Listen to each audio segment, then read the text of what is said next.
তো আপনি একটা পোস্ট করেছেন যে বেঙ্গল ফাইলস বলে একটি সিনেমা বেরিয়েছে এবং এই সিনেমাটা রাজ্য সরকার সম্ভবত এখানে মানে কোনো একটা ভাবে মানে লিগালি ব্যান করেছে নাকি আমি জানি না, কিন্তু দেখানো হচ্ছে না কোনো কারণেই। যে এই যে ব্যান করে কি এটাকে এক্সট্রা ফেম দেওয়া হলো? বিজেপি বলুন, হিন্দুত্ববাদী বলুন, এরা আপনি আটকাবেন কি আটকাবেন না তারপর প্রচার করবে, এরকম দুধে ভাতে শিশু নন। কেন্দ্রীয় সরকার যখন সেন্সর বোর্ডকে ব্যবহার করছে একটা রাজনৈতিক শক্তি হিসেবে, রাজনৈতিক অস্ত্র হিসেবে, তখন উল্টো দিকে রাজ্যের আঞ্চলিক শক্তিগুলো, রাজ্য আঞ্চলিক শক্তি যাই বলুন, এদের তো একটা পাল্টা অস্ত্র ব্যবহার করতেই হবে। এটাকে এই দিক থেকে আমি দেখার পক্ষপাত। ইতিহাস যে বামপন্থী জমানায় লেখা হয়নি একেবারেই তা নয়।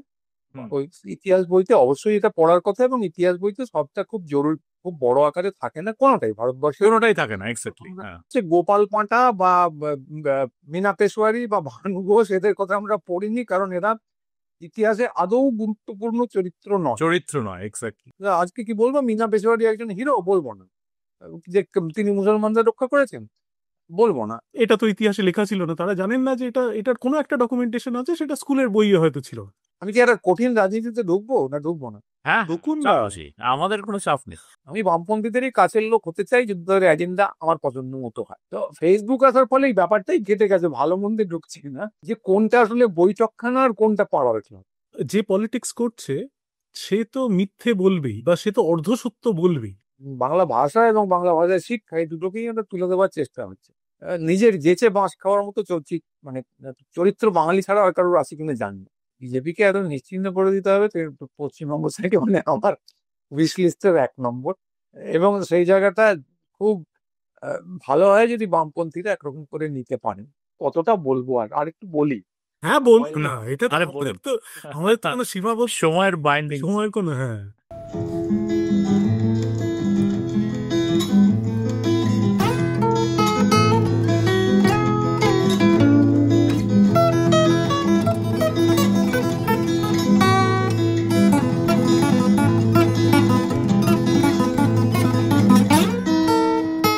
আচ্ছা, নমস্কার সবাইকে। আমরা আবার একটা নতুন এপিসোড নিয়ে চলে এসেছি। তো আমাদের সাথে আজকে অতিথি গুরুচণ্ডালীর খ্যাত এবং মানে রিসেন্ট টাইমে যে বিভিন্ন ফেসবুক এবং অন্যান্য সোশ্যাল মিডিয়ায় রকস্টার বলা যেতে পারে ওনার স্ট্যাটাস এখন, সৈকত বন্দ্যোপাধ্যায়। সৈকত, তাকে স্বাগত। নমস্কার, সৈকত খ্যাত সৈকত এবং নমস্কার। কুখ্যাত বলা যেতে পারে। তো যাই হোক, মানে সৈকত দা, আপনার তো মানে কাজকর্ম, পোস্ট, লেখালেখি, ভিডিও ইত্যাদি যে স্যাটায়ার গুলো করেন সেগুলো আমরা মানে ফলো করি আর কি। মানে আমি, সঞ্জয় দা, আরো অনেকে আমাদের চ্যানেলের মানে রেগুলার ফলো করি। মানে কলকাতায় আরো অনেকে রেগুলার ফলো করেন। এবং সঞ্জয় দা, যেটা আমরা কথা আলোচনা করছিলাম যে আপনি আমেরিকায় আছেন হয়তো 10-15 বছর, কিন্তু মনে হয় যেন এই কলেজ স্ট্রিট থেকে বেরিয়ে জাস্ট ভিডিওটা রেকর্ড করলেন আর কি। তো ঠিক সেইখানে একটা ঠিক পুটিয়ামের বাইরে, ঠিক ঠিক। পুটিয়ামের বাইরে থেকে এক্ষুনি আলোচনা, এই রেকর্ডিংটা হলো এবং সেটা পোস্টেড হচ্ছে আর কি। হ্যাঁ। আমি কিন্তু খুব খুব সৎ ভাবে বলি যে আমি থাকবো না পুটিরামে, যারা আসবেন আমাকে দেখতে পাবেন না, কিন্তু লোকজন থাকবে। ওটা সততার পরিচয়। না না, একদম। তার সঙ্গে ভাবটা আমি- রাখতে। না, আমার আমার আমার বক্তব্যটা হলো যে ভাবটা সেই রকম আর কি। আমি একবারও বলছি হ্যাঁ, না যে, মানে, এবং সেটা খুব কাম্য, মানে এই যে ধরুন একটা প্রচন্ড স্ট্রং অ্যাটাচমেন্ট, সেটা আপনি ওখানে হ্যাঁ, থেকেও আপনি যেটা বোধ করছেন, যে কারণে না, এগুলো করছেন। এইটা নিয়েও আমার কিছু অ্যাকচুয়ালি প্রশ্ন আছে অ্যাকচুয়ালি। মানে এই যে মানে এই যে মানে ফিজিক্যাল লোকেশন এবং ওভারঅল একটা অবস্থান আর কি। তো আমরা মানে যেই ব্যাপারটা নিয়ে আমরা যে শুরু করতে পারি আজকে আলোচনাটা, সেটা হচ্ছে যে একদম আজকে যেটা হয়েছে, এবং আপনার জাস্ট একটা পোস্ট দেখলাম আমরা। তো আজকে হচ্ছে সেপ্টেম্বর 14, এটা হয়তো রিলিজ হতে হতে আরো 3 সপ্তাহ লাগবে, তো ডেটটা বলে দিলাম। তো আপনি একটা পোস্ট করেছেন যে বেঙ্গল ফাইলস বলে একটি সিনেমা বেরিয়েছে। হ্যাঁ, তো এই সিনেমাটি মানে তো নিয়ে আমরা অনেকদিন ধরে শুনছি, এবং এই সিনেমাটা রাজ্য সরকার সম্ভবত এখানে মানে কোনো একটা ভাবে মানে লিগালি ব্যান করেছে নাকি আমি জানি না, কিন্তু দেখানো হচ্ছে না কোনো কারণেই আর কি।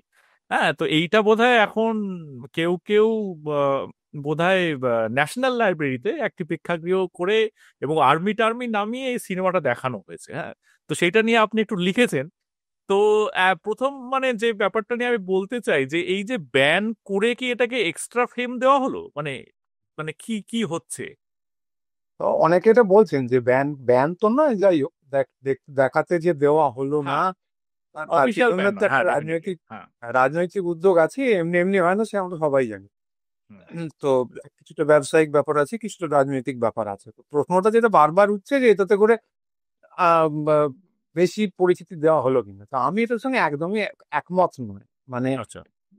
বিজেপি বলুন, হিন্দুত্ববাদী বলুন, এরা আপনি আটকাবেন কি আটকাবেন না তারপর প্রচার করবে, এরকম দুধে ভাতে শিশু নন। এদের মাথায় ছিল যেটা প্রচার করতে হবে, যেভাবেই হোক করব। কাশ্মীর ফাইলস যেরকম করেছিলাম, এটা হুজ্জুতি বা দিয়ে দেবো। এবং কাশ্মীর ফাইলস, আমি যদিও শিকাগোতে বসে, কিন্তু কাশ্মীর ফাইলস যখন রিলিজ হয় তখন আমি কলকাতায় ছিলাম।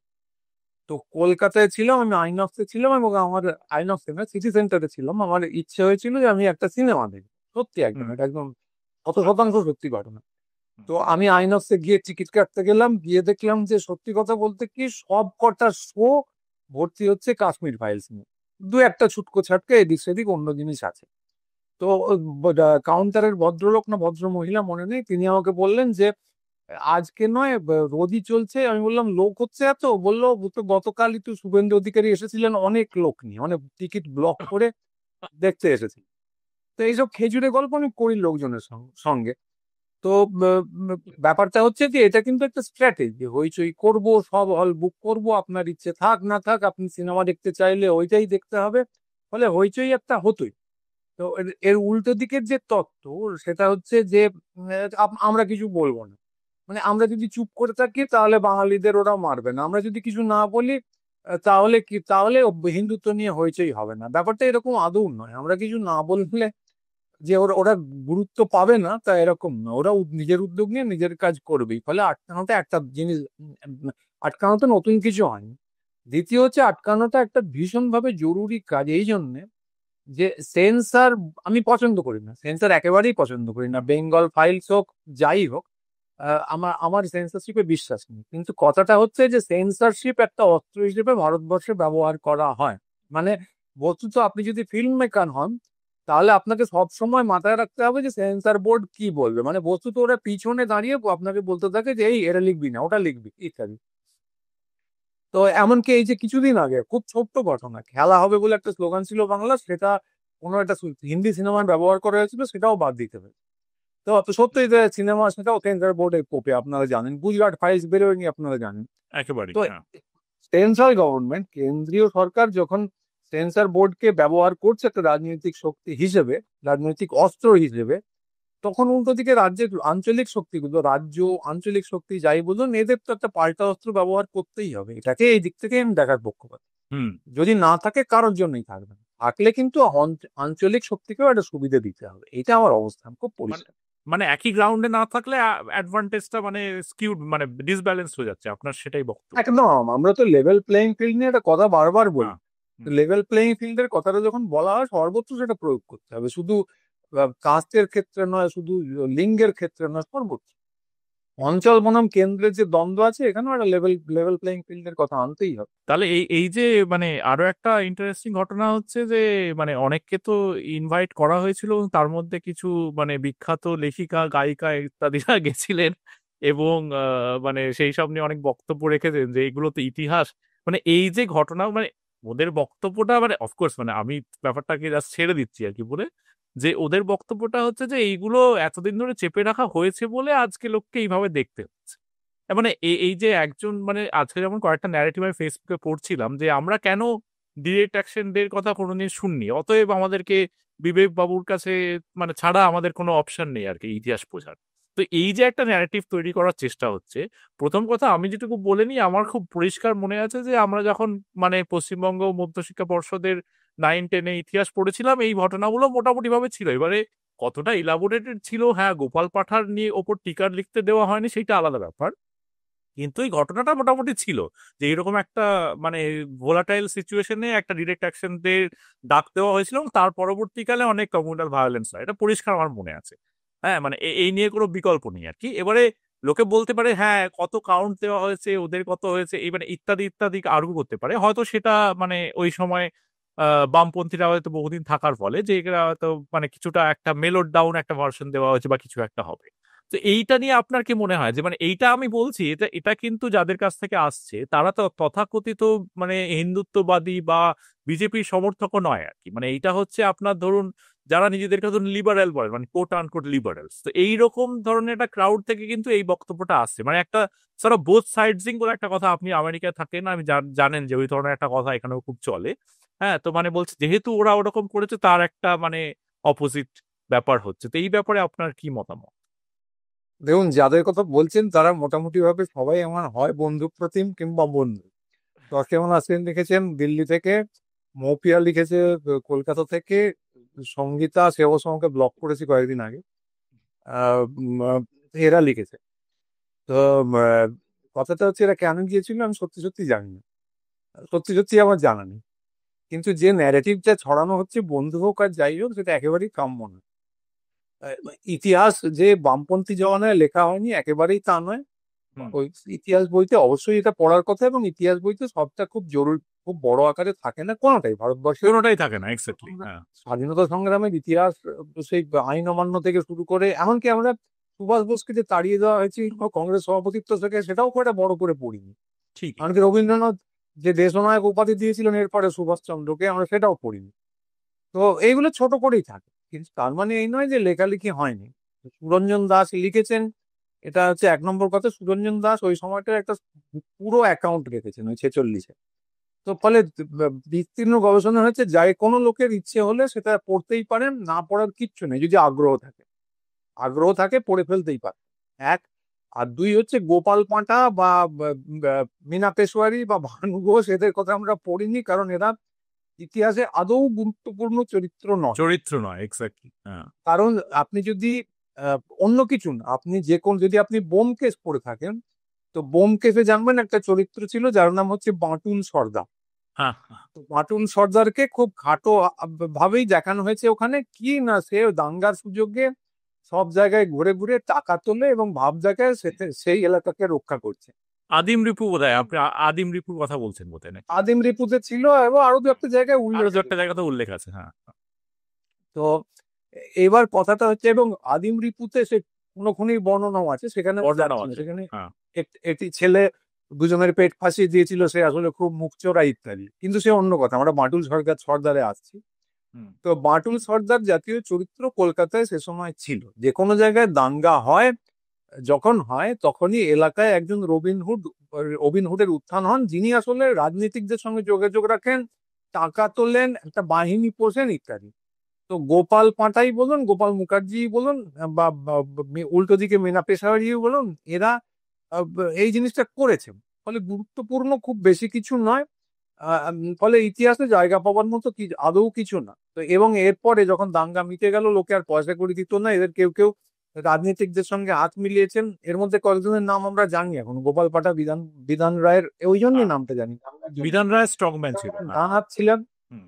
আর রাম চ্যাটার্জি, তিনি সরাসরি দাঙ্গা রক্ষাকর্তায় জড়িত ছিলেন না, একজন বিখ্যাত মস্তান ছিলেন, যিনি আবার নাকি জ্যোতিবাবুকে সিকিউরিটি দিতেন। তো এগুলোর কোনো হুম। প্রমাণ নেই, কিন্তু এই জন্যই আমার নাম শুনেছি। তো মুখামুখি। হ্যাঁ। চরিত্র, হ্যাঁ, চরিত্রগুলো এই, তা এদেরকে এর বেশি গুরুত্ব দেওয়ার মতো কিছু নেই। পরে আবার গোপাল পাঠার নাম ডাকাতির সঙ্গেও জড়িয়ে যায়। হুম। তো এবং উনি একটা ইন্টারভিউ দিয়েছিলেন, সেখানে বলেছিলেন, আমি না বাবা, আমার লোকজন কেউ কেউ ডাকাতি ফাকাতি করেছে, আমি খুব ভালো লোক।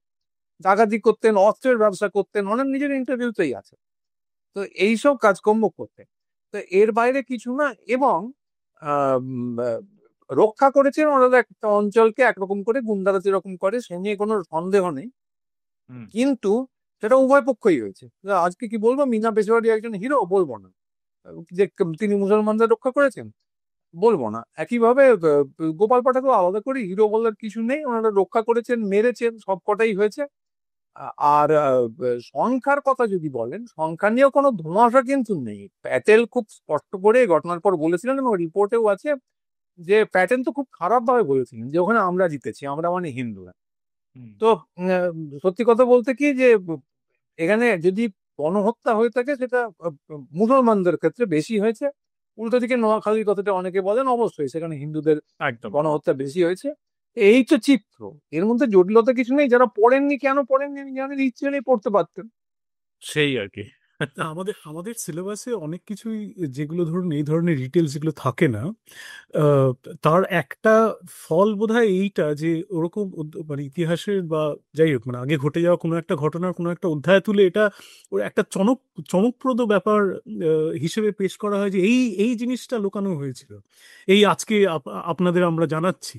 যারা পড়েননি তাদের হয়তো ওই মানে ওই জ্ঞানটাও নেই যে এটা অ্যাকচুয়ালি আছে কোথাও একটা ডকুমেন্টেড, আপনি চাইলেই পড়তে পারেন। এটা আপনি আজকে বলছেন, এটা যারা ধরুন বলছেন যে এটা তো ইতিহাসে লেখা ছিল না, তারা জানেন না যে এটার কোনো একটা ডকুমেন্টেশন আছে, সেটা স্কুলের বইয়ে হয়তো ছিল।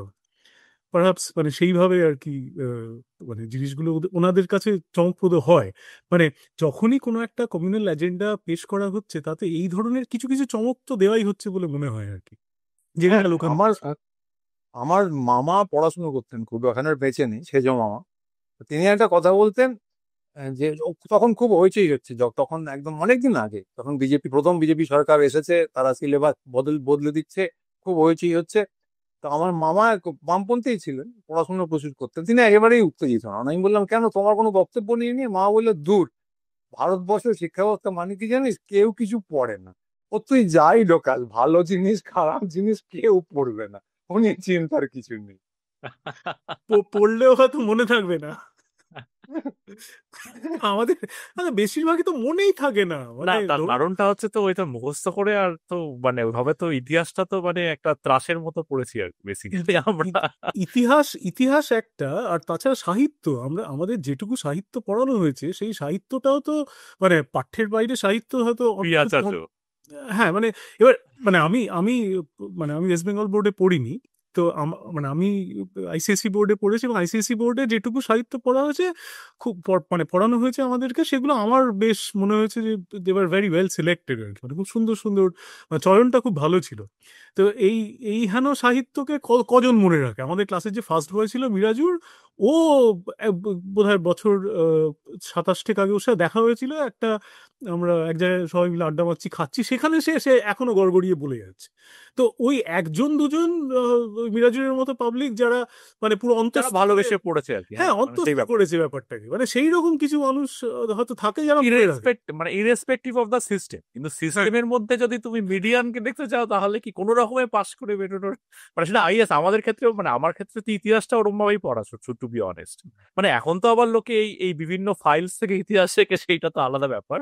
কিন্তু যাই হোক, মানে ব্যাপারটা ওরকমই আর কি। কিন্তু কিন্তু সৈকত, এই ব্যাপারটা হলোটা কি, মানে একটা জিনিস বলুন, মানে এইটা থেকে আমরা আস্তে আস্তে যেই জায়গাটায় ঢুকতে চাইছি যে মানে বাঙালির হলোটা কি, মানে এই ধরুন এই এই যেসব সাহিত্যিক ইত্যাদি, মানে যাদের ধরুন এখনকার যারা সাহিত্যিক, মানে রেগুলার ধরুন দেশ, আনন্দবাজার ইত্যাদি ইত্যাদি, তাদের লেখা পাবলিশ হয়, তাদের লেখা বই পড়ে বেরোচ্ছে, তাদের মধ্যে এরকম কথাবার্তা, এটা কেন? মানে এটা কি জাস্ট মানে প্যান্ডারিং টু সার্টেন মানে মানে এখনকার ক্লাসকে, মানে এখনকার দর্শকরা যেটা চাইছে সেটাকে জাস্ট মানে স্যাটিসফাই করা, না কি হলো?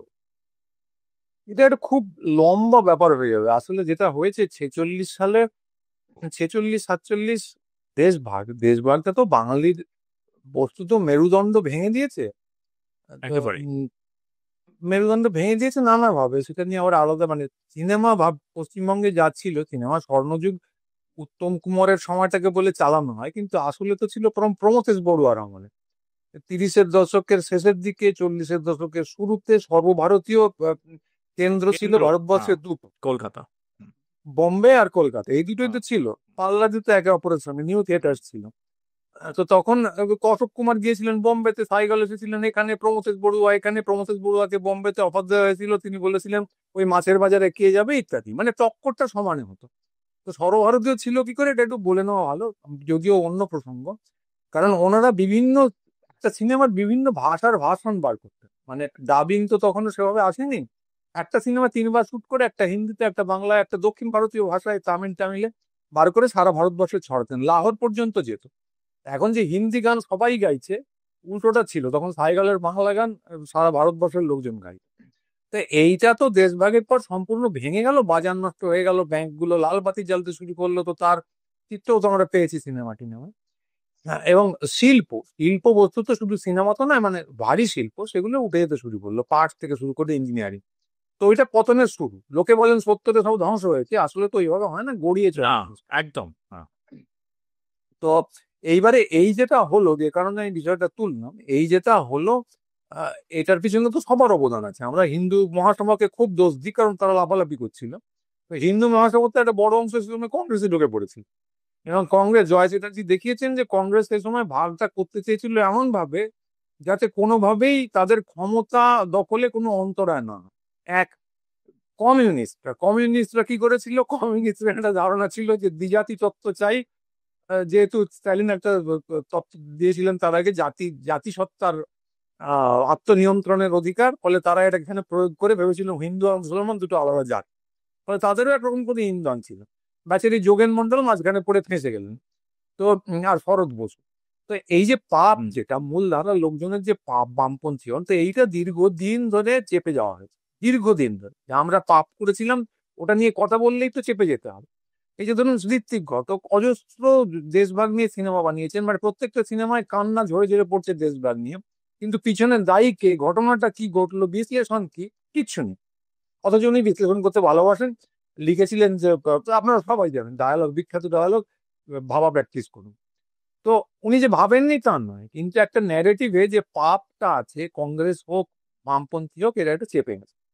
তো এইটা একটা বড় কারণ যে দীর্ঘদিন ধরে আমরা এটাকে বাঙালি জাতির উপর যে অত্যাচার হয়েছে, যে অবিচারটা হয়েছে, এটাকে আলোচনায় রাখিনি। তাহলে আমরা যাদেরকে আইডিয়াল বলে মনে করছি, এখন যারা লিখছেন, তারা কিন্তু এই আবহটাতে বড় হয়েছে, তাদের ওই চেতনাটাই নেই। এবং আলোচনা তো শুধু পাঠ্য বই থেকে তৈরি হয় না, একটা সামাজিক পরিমণ্ডল থাকে, রাজনৈতিক পরিমণ্ডল থাকে, যেখানে তৈরি হয়। সেখানে যেহেতু বিষয়টাই নেই, ফলে ওনারা জানেন না। এবার এইটা রাজনৈতিক শক্তিগুলোর দায়। এবার একই সঙ্গে যেটা তৈরি হয়েছে সেটা হচ্ছে একটা অরাজনীতির আবহাওয়া। তো সবাইকে রাজনীতি করতে হবে, ইনকিলাব জিন্দাবাদ বলতে হবে বা কিছু করতে হবে তা না, কিন্তু আপনি যখন শিল্প করছেন, আপনাকে অনেক জিনিস জানতে হবে।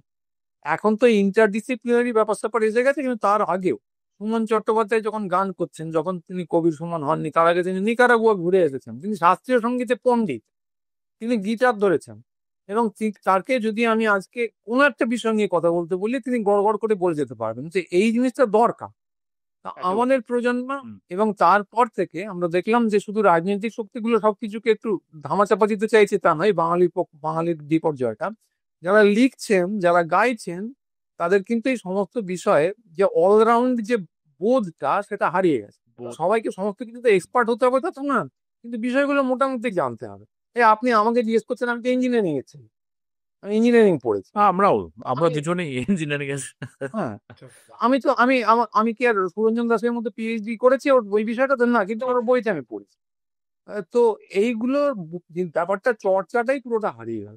তো এইভাবে যখন তৈরি হলো, এরপরে এলো বিজেপির শাইনিং মতবাদ, যে ঝকঝক করছে, তকতক করছে, আমাদের আর অতীত আছে, হিন্দু রাষ্ট্র, সেটা একটা চকচকে ব্যাপার পুরোটা, কিন্তু এই শুধু হনুমান না, আমরা যেভাবে ঠাট্টা দিই, এটা চকচকে ব্যাপারও আছে। তো এইটাতে সবাই আকৃষ্ট হলেন। তো এইটা একটা প্রজন্মের ট্র্যাজেডি, মানে যারা লেখালেখি করেন, সেই প্রজন্মের একটা ট্র্যাজেডি। আমাদের পিতৃপুরুষের দোষ, আমাদের দোষ, ওনাদের নিজেদের দোষ এমনি এমনি হয়নি। একটা কথা খুব শোনা যায় যে যে পলিটিক্স করছে সে তো মিথ্যে বলবেই বা সে তো অর্ধসত্য বলবেই। এই যে ধরুন আপনি বললেন যে কংগ্রেস বা মানে বামপন্থীদের যে অর্ধসত্য বলাটা, কিছু অংশটা চেপে যাওয়া, এইটা না করে কি আদৌ পলিটিক্সটা করতে পারতেন ওনারা চাইলে, ওনাদের রেসপেক্টিভ আইডিওলজিস গুলোকে বজায় রেখে? মানে সত্যি বলে কি পলিটিক্সটা অ্যাকচুয়ালি করতে পারতেন? বা আজকে আজকে তো ভুলেই যান, আজকে তো মানে মিথ্যের পুরো, মানে যাই হোক পুরো ওই, আহ, মানে এদের ঝুড়ি। হ্যাঁ ঝুড়ি ঝুড়ি, হ্যাঁ হ্যাঁ একদম, মানে মাথায় করে নিয়ে বিক্রি করেন আর কি, একদম। সেই, যাই হোক, তো সেটা কি মানে সেটা নিশ্চয়ই সম্ভব ছিল, মানে হ্যাঁ, এনারা যারা মানে ধরুন কংগ্রেসই হোক বা বামপন্থী হোক, এনারা চাইলেই তো সত্যিগুলো বলে তারপর নিজেদের পলিটিক্সটাকে সেইটার সঙ্গে নিয়ে যেতে পারতেন, পারতেন না কি? মানে পারতেন তো বটেই, কিন্তু একই সঙ্গে আরো একটা কথা ঠিক, যে রাজনীতিক দের কাছ থেকে সমস্ত কিছু প্রত্যাশা করা ঠিক না, যে সবসময় সদা সত্য কথা বলিব, আমরা অতি গোপাল বা শুভ বালক, ওনারা হন না। ফলে যেটা দরকার ছিল, যে তখন তো সচেতন বুদ্ধিজীবী অনেক ছিলেন, মানে আমি রাজনীতিকদের একেবারেই বলছি না যে তারা ভালো না না, কাজ করেছে, বুঝেছি, হ্যাঁ মানে বুঝেছি। উচিত তো ছিলই ওটা, কিন্তু সবসময় এটা প্রত্যাশা করা যায় না। ফলে তখন যে সচেতন বুদ্ধিজীবীরা ছিলেন, ধরুন আমি নাম নাম করে বলছি, সত্যজিৎ রায় ছিলেন, মৃণাল সেন ছিলেন, ঋত্বিক ঘটক ছিলেন, তিনজনের নাম তো আমরা জানি। লেখালেখির মধ্যে ধরুন তারাশঙ্কর বেঁচে, বিভূতিভূষণ বেঁচে, এরা তো সবাই ফ্যাসি বিরোধী আন্দোলনটার সঙ্গে ছিলেন। সমস্যাটা হচ্ছে উচিত যেটা ছিল যে সচেতন লোকেদের একটা আলাদা করে নিজেদের বক্তব্য রাখার দরকার ছিল। আমরা সচেতন, আমরা পড়াশুনো করি, রাজনীতিটা সরাসরি করি না। অনেকে তো মানে পার্টি থেকে বেরিয়েও গেছে, বার হুম করেও দেওয়া হয়েছে। তা এইটা ওরা করেননি। এই যে যে নজর রাখা, নজরদারির একটা প্রক্রিয়া যে নাগরিক সমাজের করা দরকার, বুদ্ধিজীবীদের করা দরকার, সেইটা ওরা করেননি। তো তারও অনেক কারণ ছিল। কারণ তারা আবার এখনই তো যে হিন্দুত্ববাদী এই ব্যাপারটা প্রথম মাথায় এসেছে তা নয়, তারাও একরকম করে প্রচারের, কতটা বলবো আর একটু বলি। হ্যাঁ বলুন না, এটা তো আরে আমাদের বলুন তো আমাদের তো কোনো সীমাবদ্ধ সময়ের বাইন্ডিং সময়ের কোনো, হ্যাঁ বলুন। তো ব্যাপারটা হচ্ছে যে যখন দেশ ভাগ হলো, তখন যদি শ্যামাপ্রসাদের ডায়েরিটা পড়েন এবং সেই সময়ের খবরের কাগজগুলো পড়েন, পুরো আমি দেখিনি, কিছু কিছু দেখেছি, তারা বিপুল ভাবে প্রচার করছিল একই জিনিস, হিন্দু খাতরে এমনি। আচ্ছা তো একটা নতুন দেশ চাই। এবং অমৃতবাজার পত্রিকা একটা সার্ভে করেছিল, সেই সার্ভে এখনকার এক্সিট পোলের থেকেও খারাপ। সেখানে দেখানো হয়েছিল 97% বাঙালি চাইছেন দেশভাগ। বাবা তো তো এই 97% বাঙালি, এর সার্ভের মেথোডোলজি কি ছিল কেউ জানে না, তখন কেউ জানে প্রশ্ন। না অফকোর্স হ্যাঁ তো শরৎ বসু উল্টো দিকে সমানে দাবি করে গেছেন যে গণভোট হলে কিন্তু বাংলা বিভাগ হবে না। তো যাই হোক, তো এই প্রচারটা ছিল। এবং এখন আমরা যেটা টিভিতে দেখছি, তখন সেটা খবরের কাগজ দিয়ে হয়েছিল। ওরা হই হই করে প্রচার করতো যে বাংলা বিভাগ চাই, বিড়লা একটা আস্ত পুস্তিকা লিখে ফেললেন যে বাংলা বিভাগ হলে, ভারত বিভাগ হলে কি প্রচন্ড উপকার হবে। এবং মধ্যবিত্ত যারা বুদ্ধিজীবী শিক্ষিত ছিলেন, তাদের একটা অংশ নিঃসন্দেহে এটা খেয়েছিলেন, কারণ খবরের কাগজে পরপর পরপর চিঠি বেরোচ্ছে। যারা পূর্ববঙ্গে আছেন, কিছুদিন পরে যারা বাঁশ খাবেন, তারাও লিখছেন যে বাংলা ভাগ করে হিন্দুদের কিছু একটা করা দরকার। ভাবুন, পূর্ববঙ্গ থেকে তাদের কোনো ধারণা নেই যে দেশটা ভাগ হয়ে একটা ওদিকে মুসলমান প্রধান দেশ হলে একটা দাঙ্গা পরিস্থিতির সৃষ্টি হবে। তো এইরকম বাঁশ খাওয়ার মতো, নিজের জেচে বাঁশ খাওয়ার মতো মানে চরিত্র বাঙালি ছাড়া আর কারোর আছে কিনা জানি না। তো এর উল্টো দিকে একটা বিপুল পরিমাণে নিম্নবর্গীয় মানুষ ছিল যারা কিন্তু দেশভাগ চায়নি। তাদের মধ্যে মুসলমান নিম্নবর্গীয়, পশ্চিমবঙ্গে হিন্দু নিম্নবর্গীয় প্রচুর সংখ্যক ছিল। গণভোট হলে আমার ধারণা, তো হাত গুনে বলা যাবে না, সত্যি সত্যি বাংলা বিভাগ পাস হতো না। মানে পূর্ববঙ্গের যারা মানে গরিব বাঙালি, মুসলমান বাঙালি, তারাও, তাদের ক্ষেত্রেও কি এই কথাটা সত্যি? মানে তারাও দেশভাগটা চায়নি, বা অন্তত না, বঙ্গভঙ্গটা চায়নি? মুসলমানরা এমনিই দেশভাগ চায়নি। তো সেটা আবার নানা রকম ভাবে বলা হয়। বলে ওরা তো আসলে পাকিস্তান চেয়েছিল, গোটা বাংলা পাকিস্তানে চলে যাবে, তো হুম সেই জন্য তার পক্ষে ভোট হয়েছিল। তো কিন্তু যাই চাক, ফ্যাক্ট হচ্ছে বাংলা বিভাগটা মুসলমানরা চাননি এবং হিন্দু গরিবরাও চাননি। না কিন্তু তো এখানে সৈকত একটা ছোট থামাচ্ছি মানে তখনকার যে যে ভয়েসটা যাদের ভয়েসটা আমরা এখন পড়ে জানতে পারছি সেখানে কি নিম্নবর্গীয় কোনো রিপ্রেজেন্টেশনকে আমরা দেখতে পাই মানে সেটা আমরা কতটা তারা সাইলেন্ট ছিল বা কতটা তাদের মানে ওপিনিয়নটা আমরা জানতে পারবো এই নিয়ে একজনের গলা জানতেই পারা যায়, যোগেন মন্ডল, আচ্ছা বরিশালের যোগেন মন্ডল। তো তাকে নিয়ে তো এমনকি দেবেশ রায় উপন্যাসও লিখেছেন। এত ট্র্যাজিক চরিত্র, তিনি বাংলা ভাগ চাননি। পদবী শুনেই বুঝতে পারছেন তিনি নমশূদ্রদের প্রতিনিধি ছিলেন। হুম আহ, তো সেই সময় তাদের রিপ্রেজেন্টেশন কমই ছিল। তো তিনি আইনসভাতে ছিলেন, নিজের বক্তব্য রেখেছিলেন, তাকে বিভাগের বিরুদ্ধে ভোট দিয়েছিলেন এবং শেষ পর্যন্ত পাকিস্তানে চলে যান, তার পূর্ব পাকিস্তানে। তারপর খুব ট্র্যাজিক ব্যাপার স্যাপার হয়, ওখানেও তিনি আর টিকতে পারেননি, আবার তাকে ভারতবর্ষে ফিরতে হয়। তো এটা ছিল একটা ভয়েস। দ্বিতীয়টা হলো যে আহ, ধরুন ভদ্রলোকেরা তো খবরের কাগজে লেখেন, হুম রিপোর্ট বলতে তো আইনসভার রিপোর্ট আর খবরের কাগজের রিপোর্ট, এর বাইরে নিম্নবর্গীয়রা কোথায় কি বলছেন, এই যে ক্লাসিক সমস্যা যে ক্যান সাবলটার্ন স্পিক। এক্স্যাক্টলি তো আহ, যারা বলছেন না তাদের খবর জানবেন কি করে? তো ঘটনাচক্রে এ নিয়েও কিছু গবেষণা হয়েছে। হৈমন্তী চ্যাটার্জি বলে অক্সফোর্ডের একজন গবেষিকা, তিনি কাজ করেছেন। তিনি খুঁজে বার করার চেষ্টা করেছেন যেভাবে, যে মেথোডোলজিটা অনুসরণ করা হয়, যে ওই স্বরগুলো যেগুলো প্রকাশিত হচ্ছে তার মধ্যে আসলে কি লুকিয়ে আছে। তো তিনি খুঁড়ে বার করেছেন যে সত্যি কথা বলতে কি ভদ্রলোকের মধ্যেও পুরো অংশটা আহ একেবারেই সরাসরি দেশভাগ চাইছিল এরকম না, ওটাকে ওভাবে দেখানো হচ্ছিল মেজরিটির কণ্ঠস্বর হিসেবে। তো আমি যে প্রসঙ্গে এই কথাগুলো বললাম সেটা আবার ফিরে যাই, যে হুম, তারপর হলো দাঙ্গা, এবং দাঙ্গা পরিস্থিতি, এবং সেখানে বিপুল প্রচার আপনার খবরের কাগজগুলোর, এখানে বুদ্ধিজীবীদের একটা অংশ কিন্তু প্রভাবিত হয়েছিল। তো ফলে তারা একরকম করে আর গলা তোলার প্রয়োজন মনে করেননি। এইটার পক্ষে কোনো তথ্য নেই, যেটা আমার সম্পূর্ণ ব্যক্তিগত তত্ত্ব। নইলে আমি কিছুতেই ব্যাখ্যা খুঁজে পাই না অতজন চিন্তাশীল ব্যক্তি, ধরুন সত্যজিৎ রায় সিনেমা করছেন, তিনি দেখাচ্ছেন ব্যাংকগুলো কিভাবে পড়ছে বা ভেঙে পড়ছে। ঋত্বিক ঘটক সিনেমা করছেন, তিনি সুবর্ণরেখা দেখিয়ে ওপারে কি আছে সে নিয়ে কান্নাকাটি করছেন। এর পিছনে কি আছে এটা কি জানতেন না, ভেবে দেখেন ওই সময়টার মধ্যে দিয়ে নিজেরা কাটিয়ে এসেছে। তো সেই 46-47-এর বেদনা একমাত্র জীবনানন্দ ছাড়া আর কারোর মধ্যে আমি কখনো দেখি। আচ্ছা, এই যে ধরুন মানে এই সচেতন বাঙালি যারা রাজনৈতিক কিন্তু ডাইরেক্টলি ইলেকট্রাল পলিটিক্সের পার্ট নন, সেই রকম সচেতন বাঙালির এই ধরনের ক্রুশিয়াল বিষয়ে চুপ থাকাটাই কি পশ্চিমবঙ্গে ধরুন বিরোধিতা প্রায় শেষ হয়ে যাওয়া, এবং একটা রকমের পলিটিক্স যেখানে ধরুন যারা ক্ষমতায় তাদের হাতেই ক্ষমতাটা প্রবলভাবে থাকছে, বিরোধীরা যে একটা পলিটিক্সে একটা বড় রোল প্লে করে, সেইটা আস্তে আস্তে যে নষ্ট হয়ে যাওয়া, সেটা কি সেই সময় থেকেই, বা এইটা কি তার পিছনে একটা কারণ?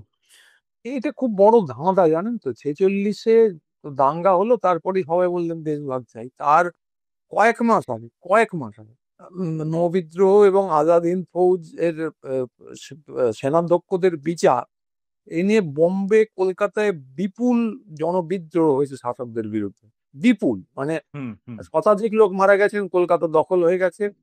তা এইটা পরেই হঠাৎ দেশভাগ নিয়ে সবাই ঐকমত্য হয়ে গেল, চুপ করে গেল ক্ষমতার পক্ষে, কংগ্রেসের পক্ষে, মুসলিম লীগের পক্ষে। এইটা আমার কাছে ধাঁধা। এবার তারপরেও যদি দেখেন, ঠিক 52 সালে ভাগটা তো তোরা বাবা করে ফেললি, পূর্ব পাকিস্তান বানিয়ে ফেললি। তো 52 সালেই বেশি দিন নয়, ওই 5 বছরের মধ্যে বাংলাদেশের পূর্ব পাকিস্তানে শুরু হলো ভাষা আন্দোলন, সেখানে প্রচুর ভাষা লোক আন্দোলন। মারা গেল। হুম, তো তারা ক্ষমতার বিপক্ষে বলল। পশ্চিমবঙ্গের খুব সম্ভবত 56 সালে আহ, আহ, বঙ্গবিহার সংযুক্তির বিরুদ্ধে আবার একটা তীব্র আন্দোলন হয়ে গেল সরকার বিরোধী। সালটা খুব সম্ভবত 56, বা ঠিক এক্ষুনি মনে পড়ছে না। 59-এ হলো আহ, একটা বড় খাদ্য আন্দোলন, 80 জন মানুষ হুম, মারা গেলেন। 66-তে আরেকটা খাদ্য আন্দোলন, নব কি যেন, কৃষ্ণনগর ডুবুডুবু নদে ভেসে যায়। সেখানে আনন্দ হাইট মারা গেল, নুরুল ইসলাম মারা গেল, এবং সরকার বদল হয়ে গেল, নকশালবাড়ি শুরু হয়ে গেল।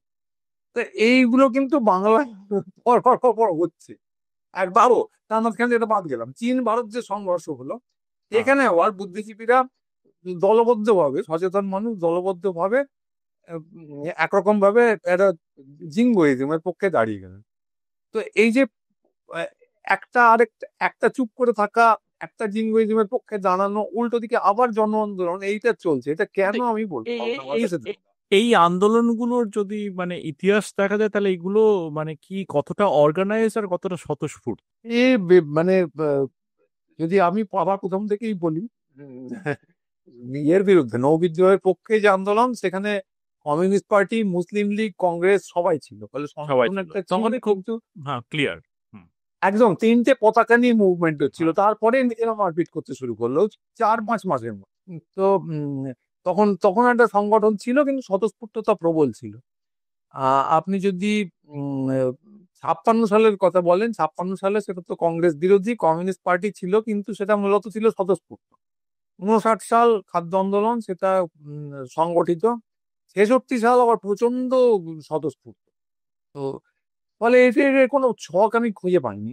মানে হয়তো আরো খুঁজলে পাওয়া যাবে। সেই ফুকো বলেছিলেন না যে যেখানে ছক আছে সেটাকে ভেঙে ছকের অভাব আবিষ্কার করা, এবং যেখানে ছক নেই সেখানে ছক খুঁজে বার করা, প্যাটার্ন শব্দটা ব্যবহার করেছিলেন। অবশ্য ফরাসিতে কি বলেছিলেন আমি জানি না, ইংরেজিতে পড়েছি।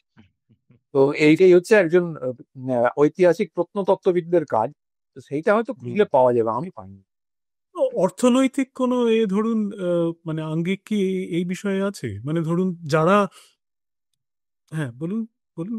অর্থনীতি তো পুরোটাতেই জড়িয়ে ছিল। অর্থনীতি পুরোটাতেই জড়িয়ে ছিল। দেশ ভাগ যখন হয়ে গেল, দেশ ভাগের আগেই মন্বন্তর হয়েছে, তো একটা প্রচুর লোক মারা গিয়েছিলেন, কটা রাইট। অভাগ ছিল। কিন্তু সত্যি কথা বলতে কি, মন্বন্তর তো মূলত সরবরাহ ব্যবস্থার জন্য হয়েছিল, আহ, উৎপাদন খুব একটা কম ছিল তা না। কম ছিল না, হ্যাঁ। হ্যাঁ, এবার দেশ ভাগ হওয়ার পর খুব একটা মানে মজার, কি বলবো, মজার বলবো না ট্র্যাজিক ব্যাপার বলবো আমি জানি না, যে যে বেশিরভাগ খাদ্যশস্য উৎপাদনের এলাকায় চলে গেল পূর্ববঙ্গে। পশ্চিমবঙ্গে আহ, কম, ফলে খাদ্য সংকট দেখা দিল। তারপর উদ্বাস্তু প্রচুর আসতে শুরু করলেন, খাদ্য সংকট অবভিয়াস ছিল না। তো তখন কেন্দ্রীয় সরকার কোনো সাহায্য করেননি। কেন্দ্রীয় সরকারের পক্ষ থেকে একমাত্র বক্তব্য ছিল যে ভাই তোমরা এখন অর্থকরী ফসল করো। তো সেইটা চেষ্টা করতে গিয়ে আরো খাদ্য সংকট দেখা দিল। এদিকে শিল্প ভেঙে পড়ছে, আহ, চাকরি বাকরি নেই, উদ্বাস্তু সংকট, কেন্দ্রীয় সরকারের কোনো সাহায্য নেই, এবং ফসল না বাড়িয়ে অন্য জিনিস চাষ করার চেষ্টা হচ্ছে, অর্থকরী জিনিস। ফলে খাদ্য আন্দোলন তো আর এমনি এমনি হয়নি, খাদ্য সংকট একটা ছিল, তীব্র খাদ্য সংকট ছিল। 59 এবং 66 দুটোই এই অর্থনীতি ছাড়া কিচ্ছু হয়নি, পুরোটার পিছনে অর্থনীতি ছিল। এখন অর্থনীতি। হুম। আমি অর্থনীতি সবকিছু নির্ধারণ করে এই তত্ত্বে বিশ্বাসী নই, ফলে এই অর্থনীতি পুরোটা নির্ধারণ করে দিয়েছে তা নয়, কিন্তু অর্থনীতি বিরাট বিরাট মাত্রায় ছিল। ঠিক। এইখানে একটা জিনিস মানে যেটা মানে অনেকটাই ডিসকাস করলাম, হয়তো ওই সময়টাই করছি বলে, মানে 91 সালে যখন উদারীকরণ হয়, এবং তার ফলে কি মানে এরকম হতে পারে যে ওই অর্থনীতির প্রসঙ্গেই বলি যে সেই জিনিসটা যেহেতু আমাদের মানে বামপন্থীরা সেই ব্যাপারটাকে ঠিক মেনে নিতে পারেননি কোনোভাবেই, এবং সেটার ফলে যে একটা মিসম্যাচ হয়ে গেল, মানে ইকোনমিক অ্যালাইনমেন্টটা চলে গেল যে পশ্চিমবঙ্গের সাথে, মানে অফকোর্স এটা একটা তো ইতিহাস আমরা শুনলামই, যেটা একটা বহুদিন থেকে দেশভাগের পর থেকে ডিক্লাইনিং, ওটা কি একটা মানে একটা বড় একটা ট্রিগার কাজ করলো তারপরে? মানে কিসের ট্রিগার? মানে তারপরে ফার্দার ডিক্লাইনে, মানে আমরা তো একটা ডিক্লাইনের মানে মোটামুটি একটা ইতিহাস ও পাচ্ছি। হ্যাঁ, হ্যাঁ, হ্যাঁ, যদি আমি তো 70-এর দশকে এসে মানে 70-এর শেষে এসে থেমে গেলাম, তা 70 এগোইনি। হ্যাঁ। তো 70-এর মানে 77-এ বামফ্রন্ট সরকার ক্ষমতায় এলো, তখন তো আপনার আহ জনতা সরকার ক্ষমতায়। তো ফলে একটা আশা আকাঙ্ক্ষা দেখা দিয়েছিল যে কিছু একটা বদল হবে। একটা মেমোরান্ডাম ওয়েস্ট বেঙ্গল গভর্নমেন্ট দিয়েছিল, যেখানে রাজ্যের কাছে কি কি ক্ষমতা দরকার তার একটা চিত্র দিয়েছিল, এবং কেন্দ্র বিরোধিতা একটা সঙ্গে ছিল। তো অশোক মিত্র একটা লেখা লিখেছিলেন একবার, একদম খুব স্পষ্ট আমার মনে আছে, যে উনি দিল্লি গিয়ে অর্থমন্ত্রীকে বলেছিলেন, অর্থমন্ত্রী বা অর্থ সচিব কাকে মনে নেই আমার, যে বলেছিলেন এই যে আমি কলকাতা থেকে দিল্লি আসছি, এসে কি মনে হয় আবার কলকাতায় ফিরে যাব, তখন কি মনে হয় জানেন? উনি বললেন কি না, আমার মনে হয় যে আমি শহর থেকে গ্রামে ফিরে যাচ্ছি। তো এতে অর্থনীতিবিদ যিনি ছিলেন, অর্থমন্ত্রী, তিনি খুব শকড হয়েছিলেন। তারপর নাকি কিছু বরাদ্দের ব্যবস্থা করেছিলেন, সেটা আলটিমেটলি পাস হয়। তো এই যে কেন্দ্র বনাম রাজ্য, এই যে বৈষম্য, এটা তো এটা আমি 77-এর পর 80 শুরুর কথা বলছি। তখন বামফ্রন্ট সরকারের যা যা দোষ তত প্রকট হয়নি। হুম। এটা একদম ডিক্লাইনের যে পুরোটা ধসে আসছে তার একটা চিত্র দিয়েছিলেন অশোক মিত্র, যে কিভাবে ধ্বংস হয়েছে জিনিস। তো এই যে বৈষম্য, এটা একটা স্ট্রাকচারাল, একটা মানে পদ্ধতিগত বৈষম্য। তো এটার বিরুদ্ধে লড়ার একটা সুযোগ এসেছিল বামফ্রন্ট সরকারের গোড়ার দিকে। তো তারা ওই মেমোরান্ডাম দিয়েছিল, যেখানে কিভাবে কত টাকা দিতে হবে, কেন্দ্র যা নিয়ে যায় পশ্চিমবঙ্গ থেকে, সেগুলো তো পশ্চিমবঙ্গের প্রাপ্য। সেগুলোকে পশ্চিমবঙ্গ কিভাবে দিতে হবে, ভাষা ইত্যাদি নানা বিষয় ছিল। তো এইটা এই, চলছিল একরকম করে 90 পর্যন্ত। তো 90 পর্যন্ত খুব যে উপকার হয়েছে তা নয়, কারণ কোনো অজ্ঞাত কারণে যখনই বন্ধু সরকার ক্ষমতায় আসেন, তখনই আর বামপন্থীরা এই দাবিগুলো তুলতেন। জনতা সরকারের কাছে একবার তুলেছিলেন, পরে 89 যখন এলো তখন এই দাবিগুলো তোলেননি। পরে এমনকি 2000-এ যখন নতুন সরকার এলো, যেটাকে বামপন্থীদের মনমোহন সিং সরকার, হুম, তখনও জানি। বামপন্থীরা এই দাবিগুলো তোলেননি। তখন ওরা 100 দিনের কাজ ইত্যাদি দাবি তুলেছিলেন, খুব ভালো কাজ করেছিলেন, কিন্তু রাজ্যের প্রাপ্যকে রাজ্যকে দিতে হবে, এই দাবিটা হুম। তোলেননি। তো যাই হোক, এটা একটা রাজ্য কিছুতেই পাচ্ছিল না। বামপন্থীরা কেন সজোরে দাবিগুলো তুলছিলেন না আমার জানা নেই, কিন্তু ডিক্লাইনটা চলছিল। তো দাবি তোলার বদলে 90-এর শেষের দিকে বামপন্থীরা একটা অদ্ভুত স্ট্যান্ড নিলেন। তো তখনও পর্যন্ত আমি কি একটা কঠিন রাজনীতিতে ঢুকবো না ঢুকবো না? হ্যাঁ, হ্যাঁ, ঢুকুন না। চাপ আছে, আমাদের কোনো চাপ নেই। বামপন্থীদের মানে সিপিএম এর পার্টি সালকি আপলের নামে একটা সিদ্ধান্ত হয়েছিল, যে পার্টিকে গণপার্টিতে পরিণত করতে হবে। এটা কোন সালের কথা তার বলছেন? এটা হচ্ছে আপনার 80 শেষের 77, দিকে? 78 সাল, ওকে, আচ্ছা, বেশ। হ্যাঁ। এটা পুরোনো কথা বলছি। তো 78 সালে প্লেনাম হয়েছিল, তাতে বলেছিল পার্টিকে গণপার্টিতে পরিণত করতে হবে। কেন?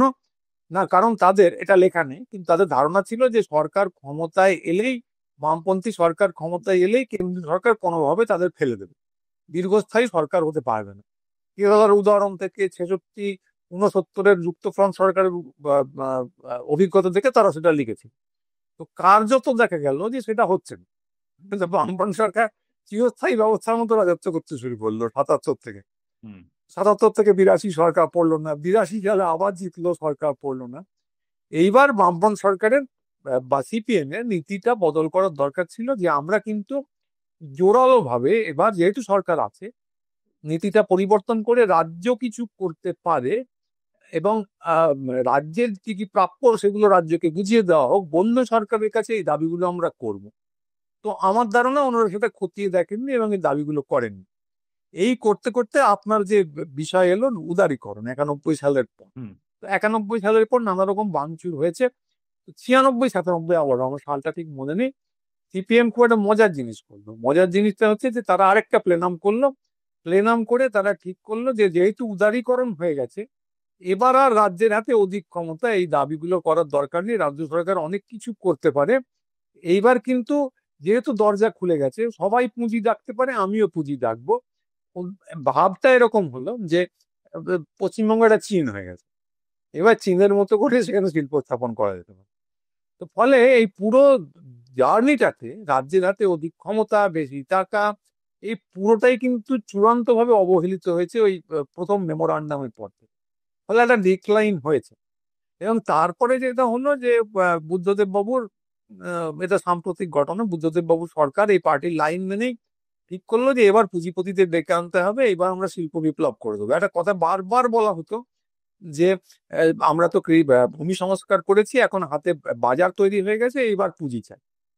তো একটা অঙ্গরাজ্যে এইভাবে আলাদা করে পুঁজি মানে পেতে, চীনে যেটা, মানে চিয়াও দেং যেটা করতে পেরেছিলেন আর কি, চিয়াও পিং, তো ওই জিনিসটা একটা অঙ্গরাজ্যে করা যে সম্ভব না, সেই বোধটা। সম্ভব না, সেটা কোনো কারণে মাথায় ঢোকেননি। তারপর বিপর্যয় হলো এবং তারপর থেকে তো ডিক্লাইন শুরু হলো, সেটা আপনারা জানেনই, 2007 থেকে শুরু হুম। করে বুদ্ধবাবুর জমানা থেকে আজ পর্যন্ত। না, আমরা তো ইন্টেলেকচুয়াল ডিক্লাইনিং এবং আই গেস ইকোনমিক ব্যাপারটাও তো ব্যাপারটাকে মানে ইয়ে করা যায় না, কিন্তু এখানে আরেকটা তাৎপর্যপূর্ণ এবং আরেকটা খুব রিসেন্ট ঘটনা যেটা নিয়ে আপনি হয়তো গতকাল লিখেছে, যে যাদবপুরের এই যে একটা খুব আনফরচুনেট একটি মেয়ে মারা গেছে, এবং সেইটা নিয়ে মানে সেইটা তো একটা খুবই আনফরচুনেট ঘটনা, কিন্তু এই যে একটা ভিলিফিকেশন, মানে যাদবপুর দেখলেই মানে তাদেরকে একটা ঝাঁপে মানে ঘটনাচক্রে আমি আর সঞ্জয় দা দুজনেই যাদবপুরের।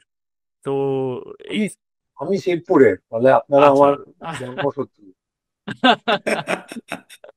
সেই, তো মানে এই যে যাদবপুরের নাম শুনলেই একটা সঙ্গে সঙ্গে ঝাঁপিয়ে পড়া, এবং এইটা মানে অনেকেই লিখেছে, আপনিও লিখেছেন যে মানে এই এই একটা মানে এই ব্যাপারটা হয়ে গেল আর কি, যখন আমরা যাদবপুরে পড়েছি তখন তো এই ব্যাপারটা অতটা মানে দেখিনি, মানে এইটা হচ্ছে একদম মানে মেবি পোস্ট ফেসবুক একটা ব্যাপার ঘটেছে বা রিসেন্ট টাইমে। তো এই ব্যাপার নিয়ে আপনার কি মনে হয়, মানে এটা কি এইটার একটা ডিক্লাইনিং এর একটা মানে একটা পিকে পৌঁছেছি বা সবচেয়ে নিচু পয়েন্টে পৌঁছে গেছি? আমার মনে হয় না সবচেয়ে নিচু পয়েন্টে পৌঁছেছি। এটা নিয়েও আমার বিখ্যাত মামার একটা গল্প আছে। আমাকে আমার কলেজের হোস্টেলে ছেলেপুলে রোজ বলতো তোর মামার একটা গল্প বল। আচ্ছা, বেশ। আপনার মামার আজকে নামটা আমরা বলুন। আজকে আমরা কয়েকটা গল্প শুনবো আর কি। হ্যাঁ। আপনার মামার নামটা বলুন। গল্পটা হচ্ছে একটি, এই গল্পটা হচ্ছে একটি একটা লোক, সে জ্যোতিষী আর ফরচুন টেলার, কপাল থেকে সে বলে দিতে পারতো। সে রাস্তায় একটা খুলি খুঁজে পেয়েছে একদিন। তো খুলিটা হাতে নিয়ে দেখে তার কপালে লেখা আছে এখনো কিছু বাকি আছে। তো দেখি তো খুব অবাক হয়ে গেছে, যে মারা গেছে, মানে রাস্তায় পড়ে আছে, খুলি কি কি আছে দেখার জন্য বাড়ি নিয়ে গেছে। বাড়িতে তারা খুলি রাখা যায় না, একটা ট্রাঙ্ককে খুব যত্ন করে রেখে দিয়েছে তালা মেরে। এবার লোকটার বউ দেখে মাঝে মাঝে যে লোকটা ট্রাঙ্ক খুলে গোপনে, চাবি কাউকে দেয় না, কি একটা যেন দেখে, খুব সন্দেহ হয়েছে। তো লোকটা একদিন বাড়িতে নেই, বউ ট্রাঙ্কটা তালা ভেঙে খুলে দেখেছে একটা খুলি। এবার বউয়ের ধারণা হয়েছে যে এটা নিশ্চয়ই ওর পুরনো বউ বা পুরনো প্রেমিকা কিছু একটা, এখনো এরকম যত্ন করে রেখেছিস বলে খুলি বার করে সে লাঠি দিয়ে গদাম গদাম পিটিয়ে খুলিটাকে ভেঙে দিয়েছে। লোকটা তারপর বাড়ি ফিরে দেখে এই কাণ্ড, তখন সে হেসে বউকে হেসে বললো, ও এইবার বুঝলাম, এরা এইটা বাকি ছিল এখন। এইটা দারুণ বললেন। তো এখন আমার মনে হয় না আমরা খুব সব থেকে নিচের পয়েন্টে পৌঁছেছি। আর যাদবপুরের ক্ষেত্রে একটা একটা ভূমিকা পালন করেছে ফেসবুক। কারণ ফেসবুক মানে ফেসবুক বা সোশ্যাল মিডিয়ার তো একটা গণতান্ত্রিকীকরণের ব্যাপার আছে। এবার গণতান্ত্রিকীকরণের দুটো দিক আছে, একদম। যে সবার সে আছে। আপনি বলে দিলেন আমি খুব বড় হন, খবরের কাগজ সেটা ছেপে দিল, সেটা আর হয় না। হুম। সবার বক্তব্য আছে, সবাই পেশ করবে, তো এটা ভালো দিক। আর খারাপ দিক যেটা, এটা হলো সবাই বক্তব্য পেশ করবে, ওটাই খারাপ দিক। হ্যাঁ। তা আমার আমরা কিছু একটা নিয়ে বলতে গেলে সাধারণভাবে যদি আমি কিছু জিনিসটা নিয়ে না জানি, তাহলে সেটা নিয়ে বক্তব্য পেশ করি না, বা বলতে গেলে সাবধানে থাকি যে উম, যে আমি কিছু জানি না, কিন্তু আমি একটা বক্তব্য রাখছি। সন্দীপন চট্টোপাধ্যায় বলেছিলেন, অমুক নিয়ে আমি কিছু জানি না, কিন্তু তার মানে এই নয় যে আমার এই নিয়ে কোনো বক্তব্য নেই। তো এইটা একটা ব্যাপার আছে, যে বলতে পারে মানুষ, সব জিনিস নিয়ে বলার অধিকার তার আছে, পক্ষে বিপক্ষে নানা যুক্তি আছে। কিন্তু আমি কিচ্ছু জানি না, এবং বিষয়টা নিয়ে আমার জানার কোনো আগ্রহ নেই, কিন্তু আমি কিছু একটা বলবোই। এইটা কিন্তু ফেসবুক, সোশ্যাল মিডিয়া আসার পর আহ বৃহত্তর আকারে দাঁড়িয়েছে। শিল্প সংস্কৃতি সমস্ত কিছুর ক্ষেত্রে নিম্ন মেধার যে উৎপাত, এটা বড় হয়ে দাঁড়িয়েছে। কথাটা এলিটিস্ট শোনাচ্ছে, এলিটিজমের হুম। একটা বিন্দু আছে এর মধ্যে, কিন্তু কথাটা হলো এই, যে একটা লোককে কিছু নিয়ে বলতে গেলে তাকে তো বিষয়টা নিয়ে জানার অন্তত আগ্রহ প্রকাশ প্রকাশ করতে হবে। হ্যাঁ, কিন্তু তো এইখানে সেইটা একটা এখন সমস্যা, হ্যাঁ মানে জাস্ট একটু ইন্টারাপ্ট করছি, কিন্তু এই যে ধরুন মানে লোকে কেন বলবে, মানে এই এই পার্টিকুলার একটা এগেনস্টেই কেন বলবে, তার মানে এর একটা টার্গেট অডিয়েন্স আছে। সেই সেই হ্যাঁ, টার্গেট অডিয়েন্সটা তৈরি হচ্ছে কি করে, মানে মেন প্রশ্নটা সেখানে। হ্যাঁ, টার্গেট অডিয়েন্সটা তৈরি হচ্ছে কি করে, সেটাই তো আসল ব্যাপার। হ্যাঁ। তো আহ, আহ, মানে উম, কোনখান থেকে শুরু করি? তো যেটা বলছি না সেটা দিয়ে শুরু করি, তারপর হ্যাঁ, ওখানে যাবো। শিওর। তো দু ধরনের লোক আছে দেখবেন, যে আমি আমার ফেসবুক প্রোফাইলে দেখেছি। এক ধরনের লোক, আমি একটা পোস্ট করলাম, এসে জিজ্ঞাসা করেন যে উম, আমি এটা শেয়ার করতে পারি? আরে আমি তো পাবলিক পোস্ট দিয়েছি, আপনি চিপলি শেয়ার করতে পারেন। মানে এটা এত ভদ্র, যাই হোক, মানে ও সেটা আছে। এত ভদ্র, এটাও একটা অনুমতি নেন। আরেক দল এসে, অনুমতির তো প্রশ্নই নেই, মানে বাবা মা তুলে, তোর মা তো অমুক, তো বলে লিখে দেয়। তো সমাজে এই দুটো এক্সট্রিমই আছে। এবার এই দুটো এক্সট্রিম আগেও সমাজে ছিল, কিন্তু এরা সাধারণভাবে কোএক্সিস্ট করতো না। সাধারণভাবে লোকে একটা সীমারেখা মেনে নিত, যে আমি খিস্তি কাজটা যদি করি তাহলে পাড়ার ক্লাবে করবো, আমি কারোর বৈঠকখানায় ঢুকে খিস্তি কাজটা করবো না। এই একটা ঠিক। সামাজিক ডিভিশন ছিল। তো ফেসবুক আসার ফলে এই ব্যাপারটাই কেটে গেছে, ভালো মন্দে ঢুকছি না, যে কোনটা আসলে বৈঠকখানা আর কোনটা পাড়ার ক্লাব। কোনো লোকে ক্লু নেই। যেমন পাচ্ছে হুম। ব্যবহার করছে। ফলে এর মধ্যে দিয়ে আপনার মধ্যে যে অবদমিত বাসনাগুলো, সেগুলো বা ক্রোধগুলো যাই বলুন, সেগুলো জনারণ্যে উঠে আসছে। এটা কিন্তু ঘটছে। এবার যেই উঠে আসছে, এটা তো পুরোটাই আহ, প্রাথমিকভাবে অর্গানিক। সোশ্যাল মিডিয়াকে যেভাবে আমরা দেখি, প্রাথমিকভাবে অর্গানিক, কিন্তু এটা যেই উঠে আসার জায়গা তৈরি হচ্ছে, বিভিন্ন শক্তি এটাকে ব্যবহার করবে। যেমন আপনি আন্দোলন যদি দেখেন, এই স্বতঃস্ফূর্ত তথাকথিত আন্দোলনগুলো হচ্ছে, এগুলো স্বতঃস্ফূর্ত, মানুষের ক্রোধ জেগে উঠছে, কিন্তু একটা পর্যায়ে এসে কেউ এটাকে ব্যবহার করছে। তারা এই বাংলাদেশ, নেপাল সঙ্গে বাংলাদেশ, নেপাল ইত্যাদি ইত্যাদি, হ্যাঁ বুঝতে পারছি। সর্বত্র। তো এখানেও তাই, একটা সংগঠিত শক্তি এটাকে চ্যানেলাইজ। তো যাদবপুরে ধরুন, যাদবপুরের ছেলে মেয়েদের একটা এলিটিস ব্যবস্থা ছিল, শিবপুরের ছেলে মেয়েদেরও ছিল, আমারও ছিল। এই তো ঘটনা, লোকের এ নিয়ে কিছু রাগ টাগ ছিল, কিন্তু সেই মাত্রার রাগও নয় যে যাদবপুর মানেই খারাপ এরা বলবে, সেই মাত্রার রাগও নয়। কিন্তু এইটাকে যদি চাগিয়ে তোলা হয় একরকম করে, তাহলে তো সে একটা সময় ভাবতে শুরু করবে, হ্যাঁ ওই তো ওরাই হচ্ছে বদ, ওদের জন্যই আমি চাকরি পাচ্ছি না, ইত্যাদি। যাই হোক, তো এই যে ক্ষোভটাকে, এই যে এলিটিজম বলুন, ক্ষোভ বলুন, আমি চান্স পাইনি বলুন, এটাকে কিন্তু চাগিয়ে তোলার চেষ্টা করা হচ্ছে। তো এইটা যখনই চাগিয়ে তোলার চেষ্টা করা হচ্ছে, তার পিছনে কিছু কারণ আছে। একটা হচ্ছে যে রাজ্য সরকারি যে শিক্ষা ব্যবস্থার এক্সেলেন্স, রাজ্যের যে শিক্ষা ব্যবস্থার এক্সেলেন্স, যেটা আমি আগের দিন লিখছিলাম, এইটাকে কিন্তু ধ্বংস করার একটা প্রচেষ্টা আছে। আপনি আছে। একই জিনিস দেখবেন না কখনো আইআইটি নিয়ে। আইআইটি তে পড়ার পর ছাত্র মৃত্যু হচ্ছে। আইআইটি একটা একদম। চূড়ান্ত ইতিস জায়গা, তাদের ছেলে মেয়েদের যা না করছে ভয়ঙ্কর তো ভাবা এলিটিস, যায় না। মানে মানে আইআইটি এলিটিজম, মানে আমি আইআইটিতে মাস্টার্স করেছি, সে অন্য লেভেলের এলিটিজম অ্যাকচুয়ালি। হ্যাঁ, হ্যাঁ, যাদবপুর তো ধারে কাছে যাবেন না। হ্যাঁ। তো যাদবপুরে কি আমরা ঝিল পাড়ে আড্ডা মারি, আমরা একটু ফুকো টুকো বলি। এই কালচারাল একটা এলিটিজম আছে বা ইত্যাদি ইত্যাদি। আইআইটির পুরো হ্যাঁ, ব্যাপারটাই হচ্ছে মানে খুব স্ট্রেট কাটা। ব্যাপারটাই আলাদা। মানে এদের হ্যাঁ, এদের নিয়ে দেখবেন আলোচনা হয় না, নিট নিয়ে নিতে এত বড় গোলমাল হয়ে গেল, আলোচনা হয় না। ঠিক। ফলে এটা কিন্তু এটা চাগিয়ে দেওয়ার ব্যাপার আছে। না, তো এবং সেটা কিন্তু আইআইটিতে একটা ছাত্র মৃত্যু একটা তো মানে আমার একটি বন্ধু ধারাবাহিক ব্যাপার। খড়গপুরের ফ্যাকাল্টি, তো ওর ক্লাসের দুজন ছাত্র বোধহয় মানে 1-2 মাসের গ্যাপে মারা গেছে, এবং একজন বোধহয় মানে একটু নেগলিজেন্সে মারা গেছে বাই চান্স, মানে দুর্ঘটনা, আরেকটা হচ্ছে সুইসাইড আর কি, ওই একই ক্লাসে। তো এই যে একটা মানে, এবং এইটা তো একটা প্যান্ডেমিকের মতো, মানে আইআইটিতে ছাত্র মৃত্যু, এইটা যদি নিয়ে যদি রিসার্চ, এবং অনেক মৃত্যুর কথা কিন্তু আমরা বিশেষ করে আমাদের যে জাতীয় বাঙালি মিডিয়া এত সো অবসেসড উইথ যাদবপুর এবং এই যে স্টেট, মানে যেটা সৈকতদা বলছিলেন স্টেট প্রতিষ্ঠানগুলো, সেখানে কে চুমু খেলো, কে চুমু খেয়ে সিসিটিভিতে ধরা পড়লো, সেটা একটা ফলাও করে একদম সামনের খাতায় চলে আসবে, আর এই ওখানে নেশা করেছে, মানে নেশা না থাকলেও ওখানে নেশা ঢুকিয়ে দেওয়া হচ্ছে, তো এইগুলো তো আমরা দেখতেই পাচ্ছি আর কি। অথচ অন্যান্য নেশা জায়গাগুলো।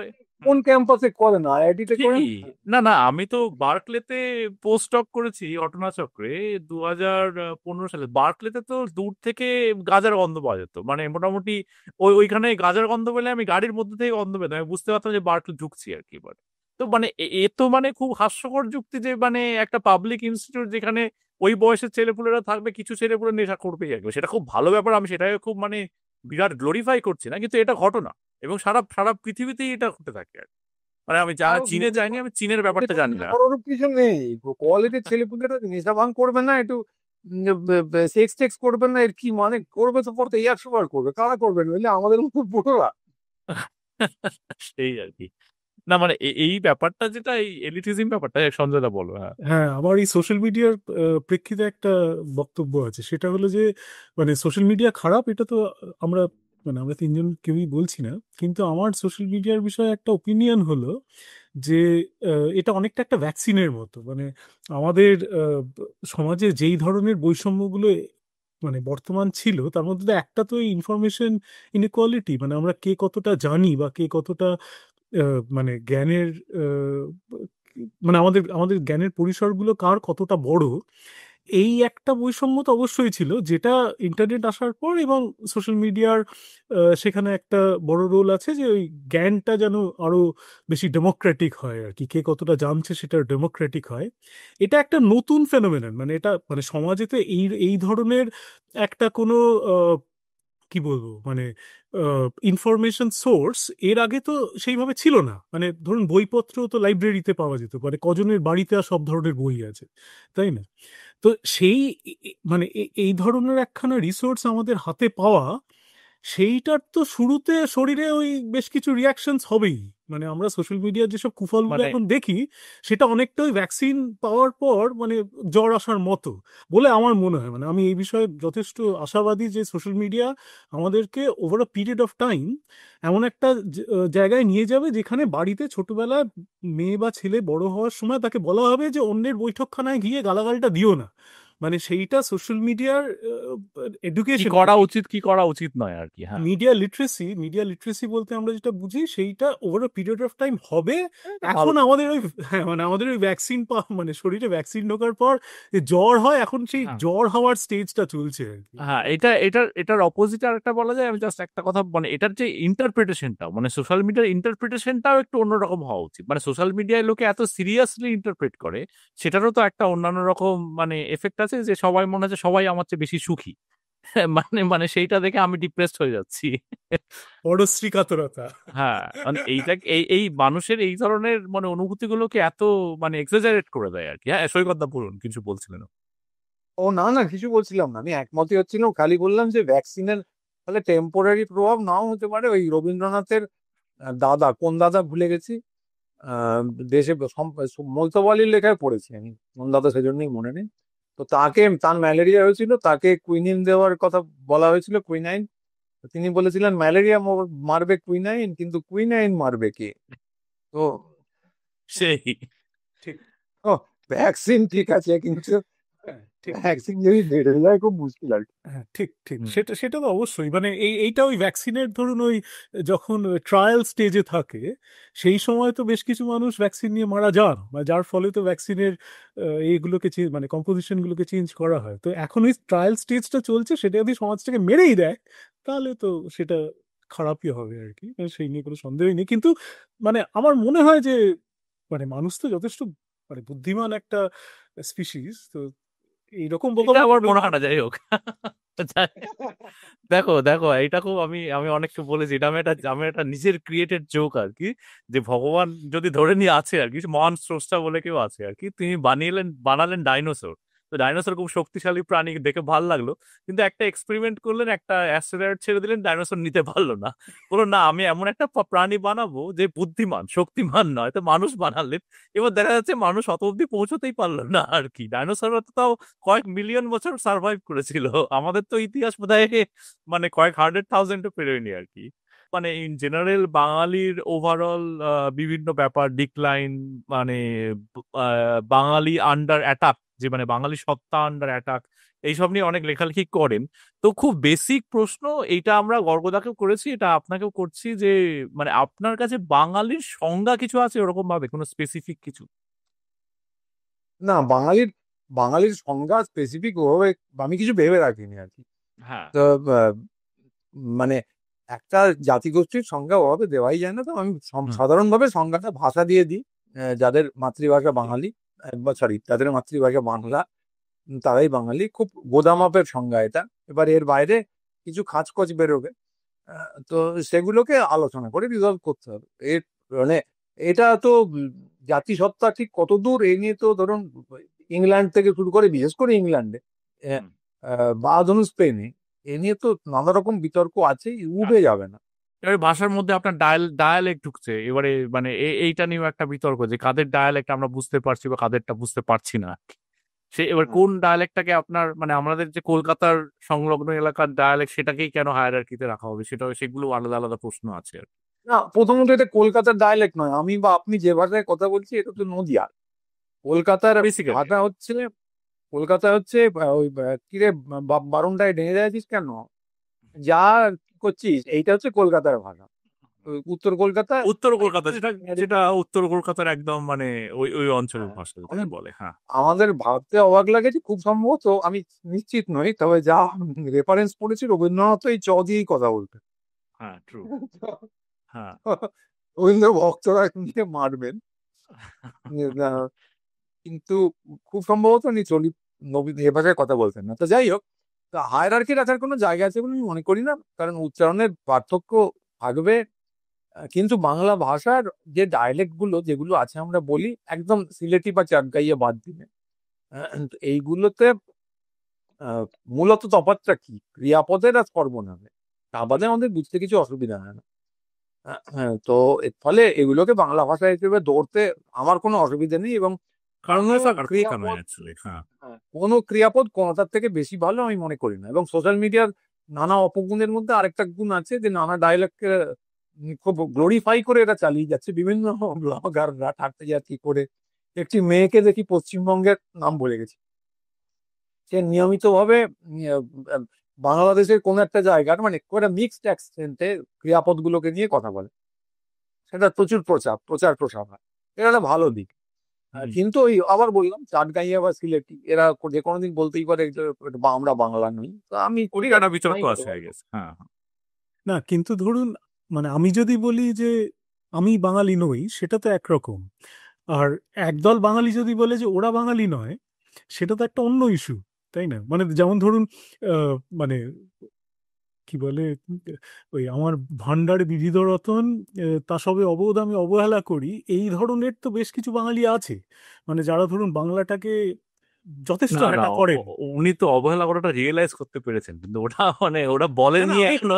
না না আমি আমি আমি ওনার রিয়েলাইজেশনের পরের কথা বলছি না, আমি বলছি যারা আগের কথা, হ্যাঁ। অবহেলাটা করছে তাদেরকে তো বহু লোক বাঙালি মনে করে না, এবং তারাও ইনফ্যাক্ট অনেক জায়গায় গিয়ে নিজেদেরকে বাঙালি বলে কি পরিচয় বলবো দেন। পরিচয় দেন না।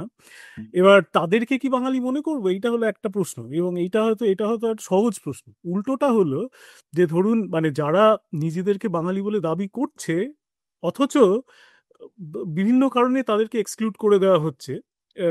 মানে যারা আমি আমি বাংলার কাণ্ডারি বলে আমি যদি দাবি করি, করে আমি বলি যে অমুক অমুক লোকগুলো বাঙালি নয়। তো সেইটা তো আরেকটা প্রবলেম। মানে ধরুন আমার একজন বিহারি বন্ধু, সে মানে তার তার জন্ম সূত্রে সে বিহারি আর কি, কিন্তু সে তারপরে পশ্চিমবঙ্গে চলে এসেছে, এসে ছোটবেলা থেকে কলকাতায় বড় হয়েছে। সে বাংলা মিডিয়ামে পড়েছে বা বাংলায় কথা বলে, তার নামটা একদম। হলো নাম। আমি তো তাকে বাঙালি বলবো। হ্যাঁ, মানে সে তো অবশ্যই নামটা বাঙালি, হয়তো নামটা হয়তো বাঙালি নয় আর কি, সেটা হ্যাঁ হচ্ছে। নামটা বাঙালি নয়। এবার সে তো মানে আমি এমন এক বাংলার কাণ্ডারি, আমার বাংলার মানে বাংলার আমার যা সংজ্ঞা আর কি, বাঙালির আমার যা সংজ্ঞা, সেই সংজ্ঞাতে আমার এই বন্ধুটি পড়বে না। তার সারনেমটা হলো ঝা। তো এবার সেইটা তো আরেকটা ধরনের অসুবিধে আর কি। এবং এই হ্যাঁ, আইডেন্টিটির এখানে আই গেস, হ্যাঁ মানে তুমি বলে নাও, কিন্তু আমরা আই গেস বাংলা পক্ষর যে ব্যাপারটা সেইখানে আমাদের প্রধান সেখানেই মতবিরোধের আমরা আস্তে কারণ আস্তে এখান থেকে। ঢুকছি। হ্যাঁ, হ্যাঁ, বলো বলো। হ্যাঁ মানে ওই সেই, আইডেন্টিটির ব্যাপারে বলো। হ্যাঁ মানে এই প্রশ্নটা আমাদের আপনাকে করা এই কারণে যে মানে এমন একজন কেউ যদি নিজেকে বলে যে আমি মানে বাঙালি প্রতিনিধি, সেইখানে তো এই জায়গাগুলো তার মানে সেন্সিটাইজড হতে হবে যে ওরকম কোনো একটা আমি বাউন্ডারি তৈরি করে ফেললাম যে এইটাই বাঙালি আর এইটাই নয়। মানে আপনি যে উত্তরটা দিলেন সেটা খুব ভালো লাগলো, যে ওইভাবে ডাইরেক্টলি বলে ফেলাটা কি ঠিক যে একজন বাঙালি বা নয়, সেখানে তার নিজের অভিমত সেইটা তো থাকবে, বাকিরা তার বিষয়ে কি ভাবছে সেইটাও থাকবে, কিন্তু ওরকম একটা স্ট্রিক্ট বাউন্ডারি তৈরি হবে, সেটা ইজ পারহ্যাপস নট ভেরি, মানে সেটা কাম্য নয়, তাই না? হ্যাঁ, কারণ আহ, যে কোনো দেশেই বলেন, যে কোনো জাতিগোষ্ঠীর ক্ষেত্রেই বলুন, বাইরে থেকে তো লোক আসেই, সবসময় আসবে। সেই এই আমি একেবারেই। আমি একজন এই কয়েকদিন আগেই এই বিদেশেই আমি একটা ক্যাফেতে বাংলায় কথা বলছিলাম ফোনে কারোর সঙ্গে, এক ভারতীয় ভদ্রলোক এসে আমাকে বললেন, আপনি বাঙালি? আমি বললাম যে হ্যাঁ। আপনি কোথা থেকে? তো তিনি বললেন, আমি কেরালার লোক। পরিষ্কার বাংলায় বললেন পুরোটা। তো উনি আহ, আহ, কলকাতায় অনেকদিন ছিলেন, কথাবার্তা বলে জানা গেল, এবং দক্ষিণীদের মধ্যে কোনো কারণে ভাষা পিক আপ করে নেওয়ার ক্ষমতাটা বেশি। তো উনি ভাষাটা পরিষ্কার পিক আপ করে নিয়েছেন, এবং পরিষ্কার বাংলা বলেন, টান আছে, দক্ষিণী টান আছে, সে কিন্তু ঠিক আছে, হ্যাঁ। প্রথমে দু তিনটে কথা বলে আমি বুঝতে পারিনি। তাহলে এই ভদ্রলোক যদি নিজেকে বাঙালি বলেন, তো আমার মেনে নিতে তো কোনো আপত্তি নেই, আমার আপত্তি থাকার কথাও না। 100%। এবং এক নম্বর, দু নম্বর হচ্ছে, আমার পাঞ্জাবি বন্ধু আছে একাধিক, যারা জন্মসূত্রে যারা পাঞ্জাবি, কিন্তু তাদের তো বাঙালি ছাড়া আর কিছু ভাবতে পারি না। তো তারা পরিষ্কার বাংলায় কথা বলে, তারা বাংলা সিনেমা দেখে, তো আলাদা করে বাঙালি না ভাবার কোনো কারণ নেই, এটা এক। আর দু নম্বর কথা হচ্ছে যে যারা বাংলা বলতে পারে না ভালো করে, পশ্চিমবঙ্গে এসেছে ভাঙা ভাঙা ভাঙা ভাঙা ভাঙা বাংলা বলে, তো তারাও যদি দাবি করে যে আমি তো বাংলার সংস্কৃতি বুঝতে চাই, জানতে চাই, বাংলার অংশ হতে চাই, সেরকম বন্ধু বান্ধব ছিল আমার আইটিতে কলকাতায় একটা সময়, তো তাদের জন্য এমনিতে কোনো অসুবিধা নেই, কারণ লোকে তো কোথায় জন্ম হয়েছে সেটা তো আর হাতে নয়। তো সে সেখানে একটা জায়গায় এসেছে, আমি যদি আজকে আমেরিকায় এসেছি, কাল যদি আমি জার্মানি যাই, ওরা ওরা চাইবে আমি জার্মান ভাষায় কথা বলি, ঠিক ঠিক, একদমই ঠিক। আমি ভাঙা ভাঙা জার্মানি কথা বলবো। তো আস্তে আস্তে পিক আপ করবো নিশ্চয়ই, এদেরকে ধরতে কোনো অসুবিধা নেই, এদেরকে দাগিয়ে দেওয়ার একেবারেই কোনো মানে নেই। তো গড় গড়ে আমি অনেক ক্ষেত্রে দেখি যে পদবি দিয়ে চিহ্নিত করার চেষ্টা করে। তো আহ, পদবি দিয়ে, চিহ্ন দিয়ে, এই গুটখা শব্দটা খুব প্রচলিত হয়ে গেছে। তো হুম। উম, এবার একটা শব্দ প্রচলিত হয়ে গেলে সেটা তার অর্থ ছাড়িয়ে অনেক দূর চলে যায়, সে এক কথা, কিন্তু যখন আপনি প্রচলন করছেন, তখন একটা চিহ্ন দিয়ে একটা জাতিগোষ্ঠীকে নির্ধারণ করছেন, আপনি একটা পদবি দিয়ে নির্ধারণ করছেন, এইগুলো আদৌ হওয়া কাম্য নয়। তো গর্গকে আমি দীর্ঘদিন ধরে চিনি, দীর্ঘদিন ধরে, মানে আজ নয়, বছর 20-25 তো চিনি। তো গর্গ যখন আমেরিকায় পড়াশোনা করতো তখন থেকে, তো ফলে গর্গ আমার খুবই স্নেহের পাত্র, এবং সে ওইখান থেকে বাংলা পক্ষ দাঁড়িয়ে যেখানে নিয়ে গেছে পুরো বিষয়টাকে, সেটা একটা মানে বিপুল ক্ষমতার ব্যাপার, সেটা নিয়ে সম্পূর্ণ শ্রদ্ধাশীল, এ নিয়ে কোনো সন্দেহ নেই। কিন্তু এই জায়গাগুলোতে আমার দ্বিমত আছে এবং থাকবে, তো যে গর্গও জানে, আমিও জানি। তো এ নিয়ে আমার সঙ্গে গর্ব একবার কথা ছিল, গর্গর সঙ্গে একটু উত্তপ্ত কথাবার্তাই হয়েছিল আমাদের বইমেলা স্টলে এলে। আমি থাকি, ঈপ্সিতা থাকে, আমি অতটা চেঁচামেচি করি না কারোর সঙ্গে, কিন্তু ঈপ্সিতা আর গর্গ যখন তর্ক করে, তখন সে একটা দেখার মতো বিষয় না। তো রেকর্ড করে রাখতে পারলে ভালো হতো। তা গর্গ একটা মজার কথা বলেছিল শেষকালে, যে হ্যাঁ, 90% জায়গায় একমত, আর 10% জায়গায় ঝগড়াঝাটি থাকলে কোনো সমস্যা নেই। আমিও সেটা মনে করি যে সমালোচনা থাকা দরকার, আমি সেটা করব, সবাই আমার সেটা জানে। করাটাও কাম্য আর কি। মানে আমার মনে হয় যে ডেফিনেটলি মানে আমরাও মানে যেই যেই জায়গাগুলোয় আমরা গর্গদার সাথে ডেফিনেটলি একমত হতে পারি সেইগুলো হচ্ছে যে ধরুন ফর এক্সাম্পল যেই জিনিসগুলো অলরেডি অন্যান্য স্টেটে আছে সেগুলো আমাদের স্টেটে কেন থাকবে না, মানে ওরা যে ডোমিসাইল বা ইত্যাদি নিয়ে কাজ করে এগুলো খুবই অ্যাপ্রিসিয়েট করার মতো কাজ। এবং এই যে আরেকটা ব্যাপার আজকেই আমার অ্যাকচুয়ালি মানে আমার বোনের সাথে কথা বলছিলাম, তো তার মেয়ে একটি প্রি স্কুল মানে ওই এখন এই ব্যাঙের ছাতার মতো বিভিন্ন প্রি স্কুল টাইপের গড়ে উঠেছে, আমি নিউ টাউনে থাকি এই অঞ্চলেই আর কি। তো সেইখানে দেখাচ্ছে যে তার টিচার বলছে যে না ওর আন্ডারস্ট্যান্ডিং এর সমস্যা আছে, তারপরে দেখা গেল যে ওকে ওদের পুরো কনভারসেশনটা হিন্দিতে হয় এবং সেখানে হিন্দি ভাষাভাষী যে বাচ্চাগুলি আছে এবং তারা যথারীতি রেসপন্ড করে, এবং যারা বাংলা হাউস হোল্ড থেকে যায় এবং যে তাদের এক্সপোজার একেবারেই নেই হিন্দিতে, হ্যাঁ তার তার ফলে তাদের মানে কোনো সেরকম কমিউনিকেশন করতে দেখা যায় না আর কি। এইটা হচ্ছে যে সমস্যা। এবারে ধরুন কলকাতার বুকে এইরকম একটি প্রি স্কুল এবং সেখানে অন্যান্য অপশনও খুব একটা আছে বলে মনে হয় না, কিন্তু সেখানে বলছে যে ওর হিন্দিটা খুব একটা ভালো নয় আর কি, মানে সেটা একটা প্রবলেম হয়ে দাঁড়িয়ে যাচ্ছে। এইটা খুব ফান্ডামেন্টাল প্রবলেম, মানে এইখানে আমরা একটা ইম্পেরিয়ালিজম ছাড়া এটাকে তো আর কিছুই বলা যায় না, তাই না? ঠিক, একদম। একেবারেই তাই, কিন্তু আসলে সমস্যাটা হচ্ছে ভদ্রলোক বাঙালিদের মধ্যে এটা নিয়ে সচেতনতাও কম আছে। কমই কমই, তো একেবারেই কম। খুবই কম, মানে এটা যদি বাঙালিরা ওখানে যে কটি বাঙালি আছে তারা দাবি করতো যে এটা তো মানে আমি পয়সা ঠিক, দিচ্ছি ভাই, আমার তো তোমার একেবারেই তাই। ঠিকঠাক হ্যাঁ। ঠিকঠাক নিয়ে এসো, তো হুম। এটা উল্টে যেতে বাধ্য হতো। এইটা আমি দেখতে পাই না, এটা একটা সমস্যা। এইটা কিন্তু দক্ষিণ ভারতীয়দের মধ্যে অনেক বেশি, মানে ওদের যে সচেতনতাটা। ওরে হ্যাঁ। বাবা! আমি বিদেশে থাকি, বিদেশে ওদের প্রত্যেককে হয় ঘটম কিংবা কিছু একটা শিখতেই হয়। হুম। ওদের বোড়ামিও বেশি, জাতপাতও বেশি, তো মানে দুদিকে ধারওয়ালা তরোয়াল, আপনি কিভাবে ধরবেন? সেই না, কিন্তু আমার মনে হয় যে ধরুন আরেকটা জিনিস যেটা ব্যাপার যে এই যে স্কুলে মানে এইটা বোধহয় এটা আমি জানি না এটা এক্স্যাক্টলি কোনো রুল ফলো করে করে কিনা, অ্যাপারেন্টলি বিভিন্ন স্কুলে কলকাতার মানে কোনো স্কুলে মানে বাংলা যে শিখতেই হবে তার সেটা ম্যান্ডেটারি নয়, অথচ মানে তিনটে ভাষার মধ্যে একটা হিন্দি হতেই হবে এখন, বিশেষ করে সিবিএসই বোর্ডের স্কুলগুলোই নাকি এটা ম্যান্ডেটারি করে দিয়েছে এনইপির ফলে। হ্যাঁ, তো এইখানেও তো একটা কিন্তু কর্ণাটকে যারা পড়াশোনা করে তাদের জন্য কিন্তু কান্নাড়াটা ম্যান্ডেটারি। তো এইগুলোও তো একটা বড় পয়েন্ট অ্যাকচুয়ালি। ও হ্যাঁ, হ্যাঁ, এটা নিয়ে তো দীর্ঘদিন ধরে আমি লেখালেখি করছি, তো আর হুম। আলাদা করে বিপদে আলাদা পড়লে করে অনেক বলার কিছু নেই। হ্যাঁ। আলাদা অনুষ্ঠান আর একটু হয়তো ডিটেলে বলা উচিত ছিল। তো এই আহ, আমি যেটা দেখতে পাই দু তিনটে ফোল্ডের তো ঘটনা। এক হচ্ছে যে কলকাতা সংলগ্ন এলাকায়, অন্তত কলকাতা থেকে আপনি যদি 30 কিলোমিটার ব্যাসার্ধ টানেন একটা, তার মধ্যে আমার সিঙ্গুরও পড়বে। হুম। তো সেখানে রাজ্য সরকারি শিক্ষার আর কোনো মূল্য নেই।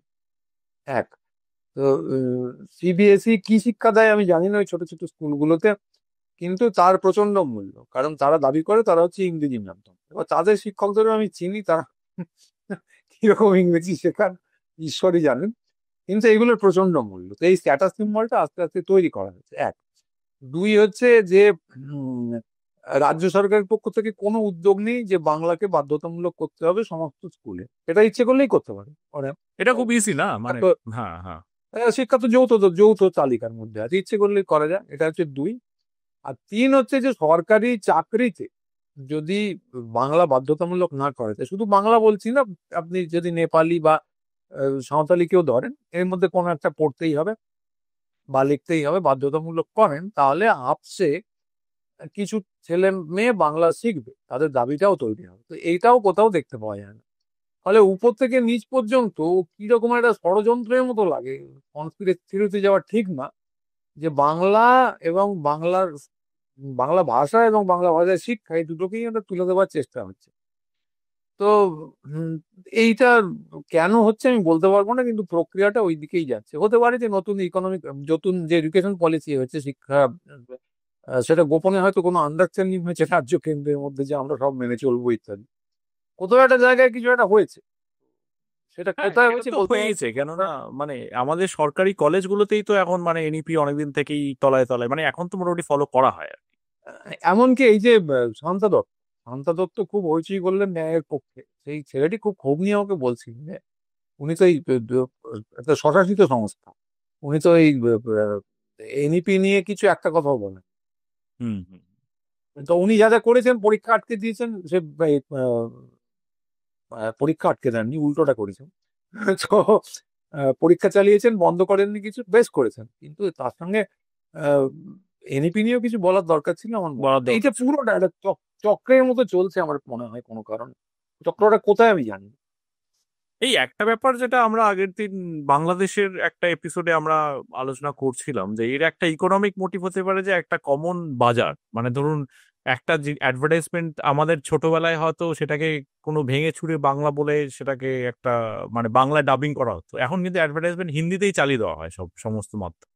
মানে এই যে যদি বেশি লোকে আরো হিন্দি ব্যাপারটা পুশ করা যায় তাহলে ব্যাপারটা মানে কস্টটা কমে গেল ওখানে, সেটা একটা ইকোনমিক আর্গুমেন্ট। হ্যাঁ, আরেকটা এবং একই সাথে যেটা হচ্ছে বাঙালি সাইকিদের মধ্যে যেটা মানে মানে এখন অনেকের মধ্যে আমি যে দেখতে পাই যে বাঙালি বা এইসব কথাবার্তাগুলো যদি বলে তারা একটু না না না না ওইসব কি বলছো, আসলে আমরা ইন্ডিয়ান, এটাই আসল। তো দীপেশ চক্রবর্তী খুব একটা সুন্দর কথা লিখেছিলেন আনন্দবাজারে, আমি বোধহয় বছর দুয়েক আগে পড়েছিলাম, যে এই একটা একটা শ্রেণী তৈরি হয়েছে যেটা এই বাঙালি ভদ্রলোকের মধ্যে থেকেই হয়েছে, সেটা হচ্ছে ইন্ডি বং। মানে এরা হচ্ছে বেসিক্যালি ইন্ডিয়ান, তাদের একটা বং সেন্স আছে, তারা হয়তো বাড়িতে ঋত্বিক ঘটকের ছবি টবি রাখবে এবং ওই ওই বাংলায় লেখা জামা টামা পরে ঘুরবে, কিন্তু এদের ওভারঅল সাইকিটা কিন্তু ওইরকম একটা মানে বলিউড, তাদের মোটামুটি সিনেমার একটা প্রাইমারি ফোকাস থাকে এবং তাদের ওভারঅল ব্যাপারটা ওরকম ভাবে। ইনফ্যাক্ট শুধু বলিউড বললেই বা কি, মানে এখনকার যেরকম বাংলা সিনেমা হচ্ছে বেশিরভাগ বাংলা সিনেমায় তো ওইরকম একটা প্যাটার্নই হচ্ছে আর কি। হ্যাঁ মানে বাংলা সিনেমায় তো আর নায়ক বিএমডব্লিউ গাড়ি চালাচ্ছে এটা তো আর ছিল না আর কি, এখন চালায়। তো পুরো ব্যাপারটার মধ্যেই ওই একটা ছাপ দেখা যাচ্ছে আর কি। হ্যাঁ, তো সেইটাই আমার মনে হয় আর কি। আহ, শুধু ওই সিনেমায় না, যদি গানগুলো দেখেন, এখন গানগুলো শুনলে মনে হয় যে সবকটাই এআই দিয়ে তৈরি। হিন্দি সিনেমা, বাংলা সিনেমা একটা একটা এআই দিয়েই তৈরি। তো আমি একটা idea তৈরি। অ্যাকচুয়ালি সত্যি কথা বলতে কি আমি ছাড়িনি, কিন্তু এই আহ, একটা নতুন গান খুব চলছে, ঝিলমিল লাগে রে। আচ্ছা। এটা হচ্ছে আমি এই গিটটা দিয়ে বলেছিলাম যে এই হচ্ছে ভাব, ওই গানের ভাব যতটা আমি বুঝেছি আর কি। So, তো সবাই তো রঘু ডাকাত তো নাচানাচি করছে, আর তার তার নায়িকা তার সঙ্গে নাচানাচি করছে, একটা গোপন পাহাড় উপর থেকে জলপ্রপাত। এই যে একটা ভাবের ব্যাপার আছে, তো এই ভাবটা আমি যা বুঝেছিলাম সেরকম একটা গান বানাতে বলেছিলাম। তো সে যা বানিয়ে দিয়েছে, সে কিন্তু আপনি সিনেমায় ব্যবহার করে দিতে পারেন। তো বেশ। ওই একই অবিকল, মানে ক্রিয়েটিভিটির কোনো জায়গা নেই। মানে এটা আমি বাঙালি অবাঙালি বাদ দিয়েই বললাম, এই যে হুম। একটা ছক পাতা চলছে। আর বলিউডের কথাটা যদি বলেন, তো মানে বলিউড তো এখন জীবনে জাগরণে শ্বাসে প্রশ্বাসে সর্বত্র ঢুকে বসে আছে। সত্যজিৎ রায় যেবার অপরাজিতর পুরো জন্য প্রাইজ পেলেন ভেনিস, এই অনুপ্রেরণার পর, যেটা মনে পড়লো আমার, যেবার প্রাইজ পেলেন, এটা বইয়েতে ডকুমেন্টারিটাতে শ্যাম বেনেগাল লিখেছেন, যে প্রাইজ পেলেন সেইবারে ওই দো বিঘা জমিনের জন্য সৌম্যমিত্র লেখা ছিল সেটা। তো রাজ কাপুরও কি একটা প্রাইজ পেয়েছিলেন কি, যেটা আমি ভুলে গেছি। রাজ কাপুরের খুব ক্ষোভ ছিল একদিন যে আমি এত সিনেমা করছি, কিন্তু আমি কোনো প্রাইজ টাইজ পাই না। আর ওইবারে আর লম্বুটা বাংলায় কি সব বানায়, চারদিকে প্রাইজ পেয়েছে। তো সেইটা ওদের দুজনে দেখা হওয়ার পর একটু উত্তপ্ত তর্ক বিতর্কে পৌঁছে যায়। তো উনি উনি বলেন, রাজ কাপুর বলেন যে আপনি বাঙালি বলেন কেন নিজেকে। তো সত্যজিৎ রায় খুব দৃঢ়ভাবে বলেছিলেন যে আমি বাঙালি চিত্র পরিচালক, আমি বাঙালি বলি। তো উনি বলিউড বলিউড তো তখন তো বোম্বে ছিল, বোম্বের যে আধিপত্য সেটাকে খুব সাংস্কৃতিক ভাবে অগ্রাহ্য করেছিলেন। তো সেই জোরটা এখন আর কোথাও নেই। তার আগে প্রমথেশ বড়ুয়া করেছিলেন। তো এটা এটা খুব বীরত্বের ব্যাপার নয় যে একটা জাতি তার সিনেমা বানাচ্ছে, সে তো সেটা বলবেই আমি বাঙালি, এটা পছন্দ করি। একেবারেই তো, হ্যাঁ। এইটা আর মানে এই যে গল্পটা আমাদের শুনতে এখন ভালো লাগলো, মনে হলো কি একটা বীরত্ব দেখিয়েছে, আসলে বীরত্বের কিছু নেই, লোকে ন্যাচারাল, এরকমই করা। হ্যাঁ। হুম। আমাকে যদি একটা শ্রীলঙ্কার লোক এসে বলে তুমি নিজেকে শ্রীলঙ্কান বলছো না কেন, আমি তো বলবো যে আমি শ্রীলঙ্কান নই রে ভাই, আমি বাঙালি। তো এর মধ্যে বীরত্বের কিছু নেই, কিন্তু এই যে বীরত্ব শুনতে লাগছে, এটাই হচ্ছে বিপদ। তো এটা তো ধাপে ধাপে হয়েছে। ধরুন অল ইন্ডিয়া রেডিও আমি ছোটবেলায় যখন শুনতাম, তো আমাদের ছোটবেলায় মানে খুব বেশি দিন আগেও না, দিল্লি থেকে খবর পড়ছি, দেবদুলা দেবদুলা কি দিল্লি থেকে পড়তেন ভুলে গেছি, তার জলদ গম্ভীর গলায় সরকারের পতন হচ্ছে, নতুন সরকার তৈরি হচ্ছে, দিল্লি থেকে খবর আসছে জলদ গম্ভীর গলায়, সেই খবর আমরা শুনছি বাংলা ভাষায়। নেহরু এটা চালু করেছিলাম, এইটা ছিল। তারপর টিভি যে এলো, টিভি আসার পর জানা গেল না ও সব ভাষায় শোনা যাবে না, ওদের একটা জাতীয় ভাষা আছে, আঞ্চলিক প্রোগ্রাম এবং বলা হতো ন্যাশনাল প্রোগ্রাম, সেটা হলো হিন্দি, হিন্দি এবং ইংরেজি। তো আমাদের সিরিয়ালগুলো দেখিয়ে এটাকে নর্মালাইজ করে দেওয়া হলো যে হিন্দি তোমাদের শিখতে হবে। আমি হিন্দি বুঝলাম কি করে? বুঝতাম না, সিরিয়াল টিভি দেখে। দেখে। হুম। একদমই তাই। হ্যাঁ, তখন খুব বিখ্যাত বিখ্যাত সিরিয়াল হলো, এখনো লোকে তার নাম বলে ফৌজি, বুনিয়াদ। ফৌজি থেকেই শাহরুখ খানের উত্থান, আমি দেখেছি ফৌজি। তো এইটা আমার জীবদ্দশায় দেখেছি। এর আগে আমার জীবদ্দশায় যা দেখিনি সেটা হচ্ছে হিন্দি সিনেমার প্রচার এবং প্রসার। রাজ কাপুর এত বড় বড় কথা বলেন, আসলে তো নেহেরু ঠেলে তাকে নায়ক করেছেন। ওই সময় তার সিনেমা, যেটা আওয়ারা খুব বড় হিট হয়েছিল, কিন্তু তার পরের বছরই ওর থেকেও বড় হিট হয়েছিল, তার নাম কেউ জানে না, কি আর নাম আছি না কি ভুলে গেছি। তো অনেকে রাশিয়ায় পাঠানো হলো, রাশিয়ায় সে সময় একটা মাছিও বলতো না, লৌহ জমনিকা দিয়ে। রাশিয়ায় সেই সিনেমা চারদিকে দেখানো হলো, হিট হলো, চীনে পাঠানো হলো, আহ, উম, আহ, আফ্রিকায় পাঠানো হলো। এইগুলো তো একটা সরকারি উদ্যোগ, সেভাবেই তিনি নায়ক হয়েছেন। তো একইভাবে যদি বাংলা সিনেমাকে, এখন কি সেই সময় বাংলা সিনেমাকে, বাংলা সিনেমা তো আর অনুন্নত জায়গাগুলোর জন্য তৈরি হয় না, ওই ধরুন সাত পাকে মরা যেতে সিনেমা আপনি যদি দেখেন, সেগুলো রীতিমতো নাগরিক সিনেমা, একেবারে। পশ্চিম ইউরোপে পাঠানো হতো। তো সেগুলো তো হিট হতো, মানে সুপার হিট হতো, কেউ উদ্যোগ নেয়নি, ফলে হয়নি। ফলে উত্তম কুমার আঞ্চলিক নায়ক, আর রাজ কাপুর হচ্ছেন আন্তর্জাতিক নায়ক, এভাবে থেকে গেছে। এইভাবে পুরো জিনিসটাকে বিল্ড করা হয়েছে, ফলে আহ, আহ, হয়েছে, এটাই পদ্ধতি। এই প্রসঙ্গে এই যে নতুন একটা সরকারি নিয়ম হয়েছে যে ওই বোধহয় ম্যাটিনি শোতে মানে 3টে থেকে 7টা বা এরকম কিছু একটা সময় শুধু বাংলা সিনেমা দেখাতে হবে। তো এই ব্যাপারটা আপনার কি মনে হয়, পজিটিভ ইম্প্যাক্ট? ব্যাপারটা ভালো, কিন্তু আমি একটু বিপ্লবী আছি এই ব্যাপারে, খুবই মানে ইনঅ্যাডিকুয়েট মনে হয়। মানে আমার কি মনে হয়, আমার মনে হয় আপনি সেন্সার টেন্সার করবেন না। এই হিন্দি সিনেমা এলে ধরুন তার উপর 500% প্রমোদ খরচা চাপিয়ে দিলেন। এবার দেখা ট্যারিফ আর কি, মানে যাদের, ট্রাম্পের মতো। হ্যাঁ, সেন্সার করার কোনো দরকার নেই, যাদের ইচ্ছে তারা 2000 টাকার টিকিট কেটে দেখুক, কোনো অসুবিধা নেই, আপসে কমে যাবে। তো কেউ বলতেও পারবে না যে তুমি সেন্সার করেছো, বাধ্যতামূলক করার কিচ্ছু নেই তো। থালাটা সাজিয়ে দেওয়া হয়েছে, এবার তার মধ্যে তো খাবারটা দিতে হবে। এক্স্যাক্টলি, আমি এটাই বলতে যাচ্ছিলাম যে কন্টেন্টটা যদি ভালো না হয় তাহলে আবার দর্শকরা কি আর ফাইনালি যাবে নাকি হ্যাঁ, আর সেই সেটাও কন্টেন্টটা বোঝানো। না না, কন্টেন্ট খুব খারাপ হচ্ছে বাংলা সিনেমায়, নিয়ে কোনো সন্দেহ নেই, মানে খুব খারাপ হচ্ছে, বিশেষ করে খুবই খারাপ। এমনকি বিজেপি প্রোপাগান্ডাও আছে, রক্তবীজ ভোগ ভোগ বলে একটা হ্যাঁ, হ্যাঁ, রক্তবীজ মানে একটা মানে আমি অবাক হয়ে যাই আর কি, যারা এই বস্তা পচা সিনেমা প্যান প্যানা সিনেমা বানাতো তারা এখন রক্তবীজ বানাচ্ছে মানে। হ্যাঁ, না, তো এবার ব্যাপারটা হচ্ছে যে একটা ভীষণ বিচ্ছিরি কোটারি তৈরি হয়েছে। এবার কি বলুন তো, একটা জাতি, একটা সিনেমা, একটা শিল্প এরা মরে যাচ্ছে, তখন তারা কুয়োতে ডুবে যাবেই। একটা বিচ্ছিরি কোটারি আছে যারা নিজেদের মধ্যে ওই কুয়োর মধ্যে ঢুকে বিচ্ছিরি বিচ্ছিরি সব সিনেমা বানায় এবং নিজেদেরই পিঠ চাপড়ায়, এটা এটা হয়েছে। একটি মাত্র ছেলে আছে অনির্বাণ, তো যাকে আমি একটু একটু পিঠ চাপড়াতে পারি। আহ, দু একদিন আগেই একটা নাটকের মতো সিনেমা বানালো বাদল সরকারের স্ক্রিপ্ট নিয়ে, যা নাম ভুলে গেলাম। তার আগে মন্দার ম্যাকবেথ নিয়ে আহ, বানিয়েছিল, সেটাও ভালো লেগেছিল আমার, যদিও একটু অন্য প্রসঙ্গ। যাই হোক, কেন এত লোক ম্যাকবেথ নিয়ে সিনেমা বানাবে, কেন রক্তকরবী নিয়ে নয়, আমি বুঝতে পারিনি। তো রক্তকরবীর 33 রকম ইন্টারপ্রিটেশন হতে পারে। তো যাই হোক, এবং আমার ব্যক্তিগতভাবে দুটোই খুব বোরিং লাগে, ম্যাকবেথ এবং রক্তকরবী। আবদ্ধ পানা ডোবা, মানে পানা ভর্তি ডোবা কুয়ো, এর মধ্যে এই ব্যাপার স্যাপারগুলো হচ্ছে, এইটাকে ভাঙা দরকার। এবার আমার মনে হয় যে যদি পুঁজি আসে, তো এই বদ্ধ ডোবাটা থাকবে না। বাইরে থেকে ভিতর থেকে পুঁজি যদি ঢেলে আসে, তারা প্রফিট চুষে নেবে, ফলে কন্টেন্ট ভালো হবে। এই নেটফ্লিক্স অ্যামাজন যারা আছে, এরা তো বাংলায় ইনভেস্ট করে না, এটা করলে এই ব্যাপারটা থাকবে না, কোটারিটাকে তুলে দিতে বাধ্য হবে।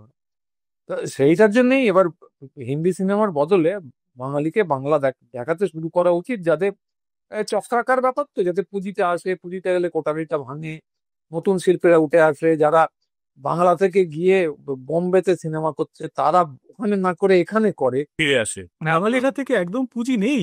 মানে এইটা আমার কাছে খুব আশ্চর্য লাগে। মানে ধরুন, সিনেমা বানাতে না হয় পুঁজি লাগে, হ্যাঁ, ভালো নাটক, আচ্ছা ঠিক আছে, নাটকেও হয়তো একটা ধরনের পুঁজি হয়তো লাগেই, কিন্তু ভালো লেখা, ভালো কবিতা, ভালো গান, এইসবের জন্য তো আর কতটা পুঁজি লাগে?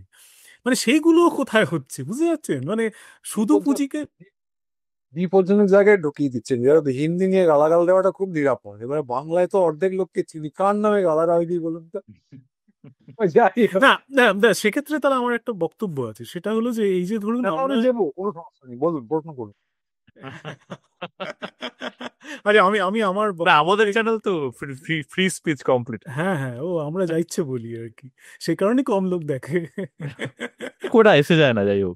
হ্যাঁ সে ঠিক আছে, আমাদের কয়েকটা কিছু এসে যায়। হ্যাঁ বলো বলো। হ্যাঁ। হ্যাঁ তো মানে আমার মনে হয় যে ধরুন সাধারণভাবে বাঙালি কিন্তু খুব একটা যত্নশীল নয় বাংলার প্রতি, মানে বাংলা ভাষাটার প্রতি, নিজের যে ধরুন সব মানে সামাজিক যেসব কাজ কারবার যেটাকে আমরা বাঙালিয়ানা বলি, বাঙালি খুব একটা জাতি হিসেবে খুব একটা যত্নশীল নয়, মানে নিজেদের আহ, যে যে মানে সামাজিক ওঠা বসা নিয়ে বাঙালি খুব একটা যত্নশীল নয়। এবং একটু আগে যে আলোচনাটা হচ্ছিল যে বাঙালিকে, এই ডেফিনিশনটা যে ওই আমাদের অঙ্কের ভাষায়, যেহেতু আমরা তিনজনে ইঞ্জিনিয়ারিং, বোধহয় এটা এটা বলাটা খুব একটা অন্যায় হবে না, সেটা হলো মিউচুয়ালি এক্সক্লুসিভ অ্যান্ড এক্সস্টিভ। মানে আমি যদি বাঙালি হই, আমি সঙ্গে উড়িয়া কেন হতে পারি না? আমি তো বাঙালি হয়েও উড়িয়া হতে পারি, মানে কিছু অংশে উড়িয়া কিছু অংশে বাঙালি।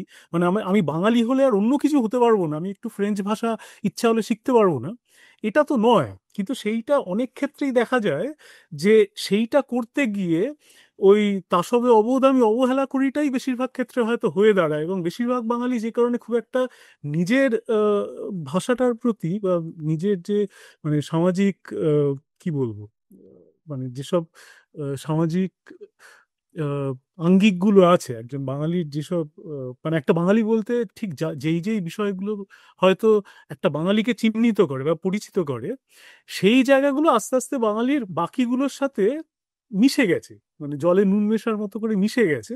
এবং সেই কারণে আলাদা করে কোনটা যত্ন করে রাখলে যে বাঙালিয়ানাটাকে যত্ন করে রাখা হলো, সেই চেতনাটা বোধহয় আস্তে আস্তে বাঙালির কোনো একটা জায়গায় নষ্ট হয়ে গেছে। সেই কারণে বাংলা সিনেমা আলাদা করে আমায় ভালো করে বানাতে হবে, এই চেতনাটা চেতনাটা হয়তো খুব একটা নেই।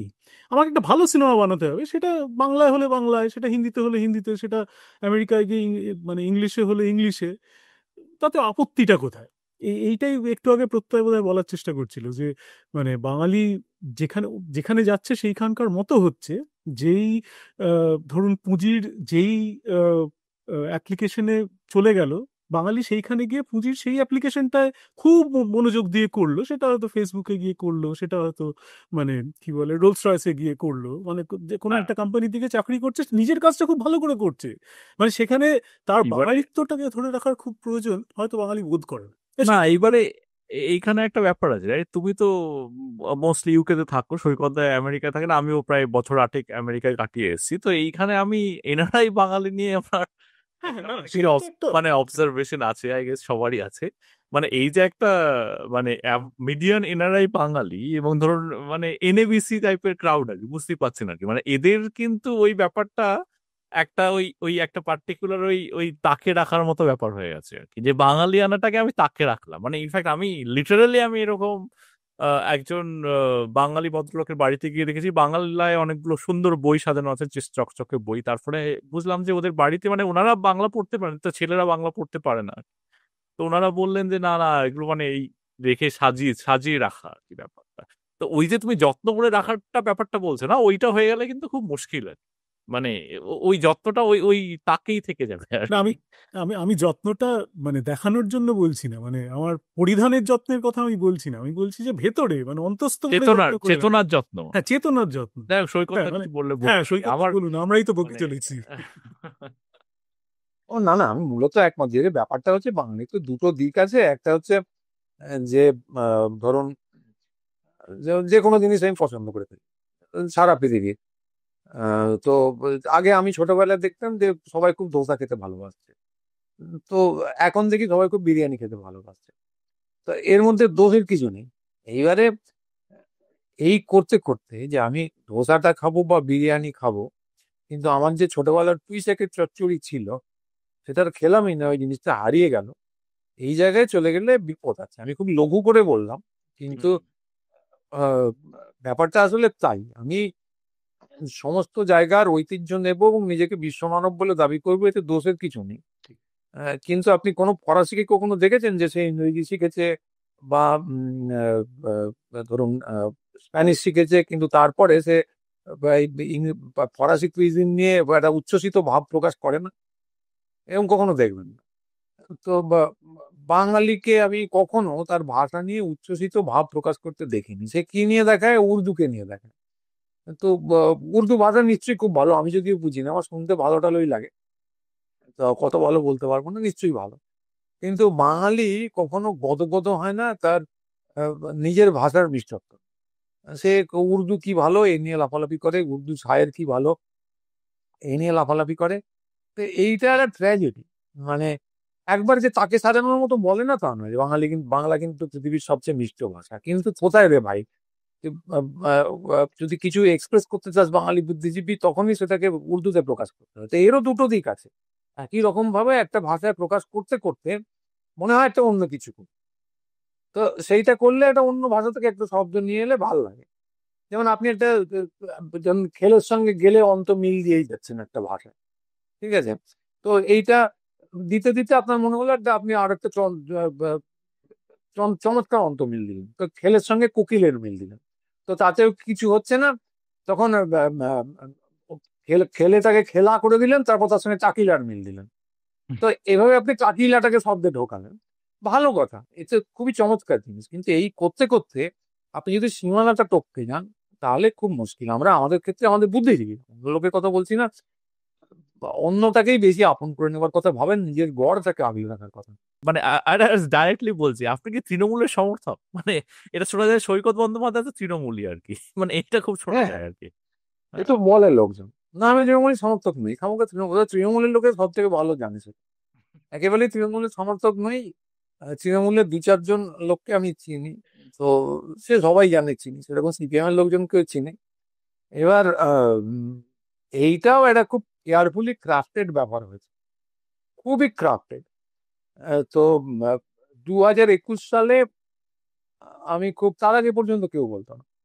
2021 সালে আমি বিজেপি বিরোধী কন্টেন্ট বানাতে শুরু করি। তার আগে পর্যন্ত আমার 2021 সালে, একটু আগে থেকে 2018 সালে, তো তার আগে পর্যন্ত আমার অডিও ভিজুয়াল কিছু বানানোর ইচ্ছে ছিল না। তো আহ, তো তারপরে আমি অডিও ভিজুয়াল কন্টেন্ট বানাতে শুরু করি, নানা রকম প্যারোডি ট্যারোডি যা হয় রাজনৈতিক প্রচার। এবং তাতে দীপাংশু টিপাংশু সবাই ইনভলভ ছিল, এখন আর তারা নেই, ব্যস্ত হয়ে গেছে অনেক কাজে। তো আহ, এইটা প্রচন্ড আক্রমণের শিকার হয়। তো এইটা কেন আক্রমণের শিকার হয়েছিল আমি বলতে পারবো না।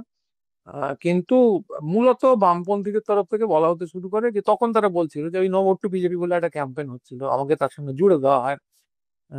তো একেবারে তাদেরকেও চিনি না তা নয়, তাদেরকেও ভালোই চিনি, সুসম্পর্কই আছে, সকলের সঙ্গেই আছে, তারাও আমার কন্টেন্ট ব্যবহার করেছে।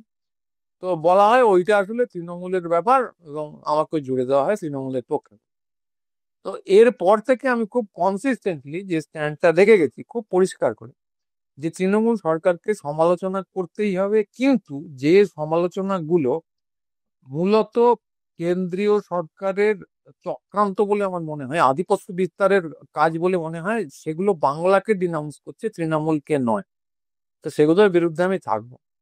তা যেহেতু বাংলার বা তথাকথিত বুদ্ধিজীবীদের একটা বড় অংশ এই ব্যাপারটার তফাৎই বোঝেননি, এবং যেহেতু ওই গদি মিডিয়া, যেটা বাংলায় আনন্দবাজার, আনন্দ টানন্দ যাই বলুন, তারা এই বিজেপির এজেন্ডাটা সরাসরি প্রচার করেছে এবং তারা একটা প্রগতিশীল মোড়ক দিয়েছে, তো তারা এইটাকে সরাসরি তৃণমূলের পক্ষাবলম্বন বলে জানিয়েছে। তো আরজি কর নিয়ে আমার অবস্থানের পর সেটা আরো বেশি বড় হয়ে দাঁড়ায়। তো আরজি কর নিয়ে আমার অবস্থান খুব পরিষ্কার ছিল, যে খুব পরিষ্কার ছিল যে কোর্ট যেটা বলেছে, বা তার আগেও যেগুলো জানা গেছে, যে মুখ্যমন্ত্রী একরকম ভাবে ব্যাপারটাকে কোনো রকমে কাটিয়ে দেওয়ার চেষ্টা করেছিলেন। সন্দীপ ঘোষকে তিনি না সরিয়ে দিয়ে ট্রান্সফার দেন, খুব খারাপ কাজ করেন। এবং পুরো ঘটনাটা আদালতের রায়েও দেখা গেছে যে আহ, ওটা সম্পূর্ণ রকম একটা, কি বলবো, পুলিশি অপদার্থতা বলুন, খানিকটা বেআইনি কাজ বলুন, এরকম হয়েছে। তো এই সব কটার বিরুদ্ধেই বলা দরকার ছিল, এবং আমি বলেওছি। কিন্তু যেটা ফোকাস পেয়েছে সেটা উল্টো, সেটা হচ্ছে আমি যে গুজবের পক্ষে কথাগুলো বলেছি, এইগুলো কিন্তু ফোকাস পাইনি, এগুলো আমি বলেছি।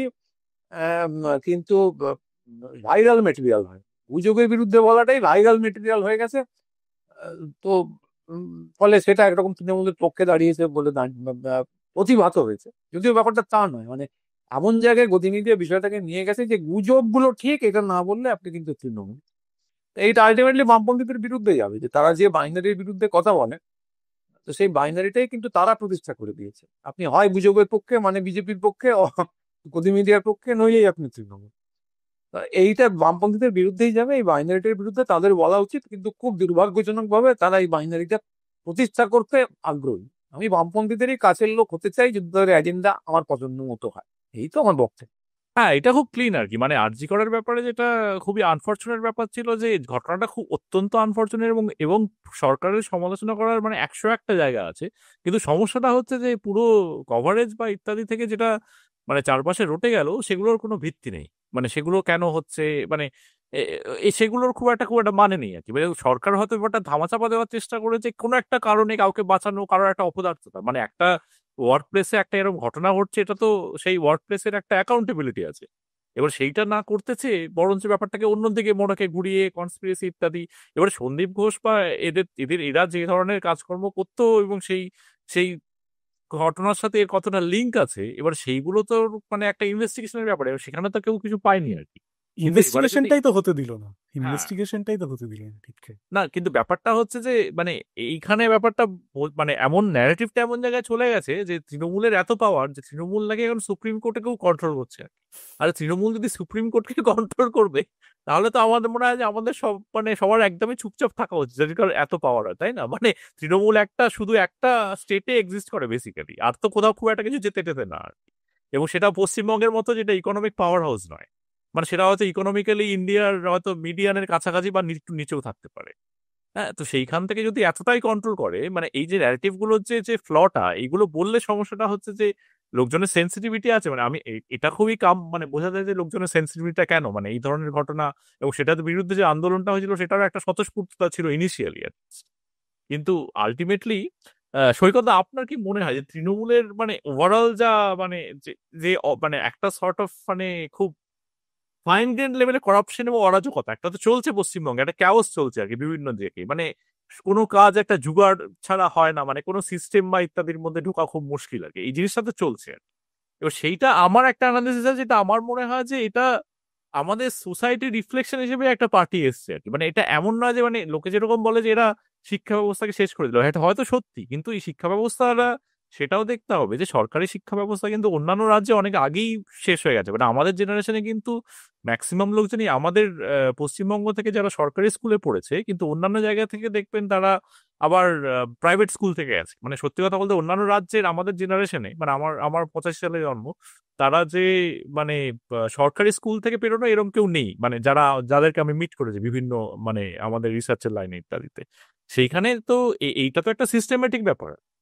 মানে এখন যে এই যে চাকরি বা ইত্যাদি নিয়ে যে সমস্যাগুলো, এবং প্রচন্ড আন্ডার রিক্রুটমেন্ট, এবং এবং যে এসএসসি করাপশন ইত্যাদি, তো এইগুলো তো ডেফিনেটলি একটা সিমটম। কিন্তু ওভারঅল ব্যাপারটা কি একটা জাস্ট পার্টির ওপর ব্যাপারটা মানে একটু মানে লেজি একটা অ্যাটিচিউড বলে মনে হয় না, যে একটা পার্টিকে আমি সব ব্যাপারে দায়ী করে দিলাম, তাহলে আমার ঝামেলা মিটে গেল।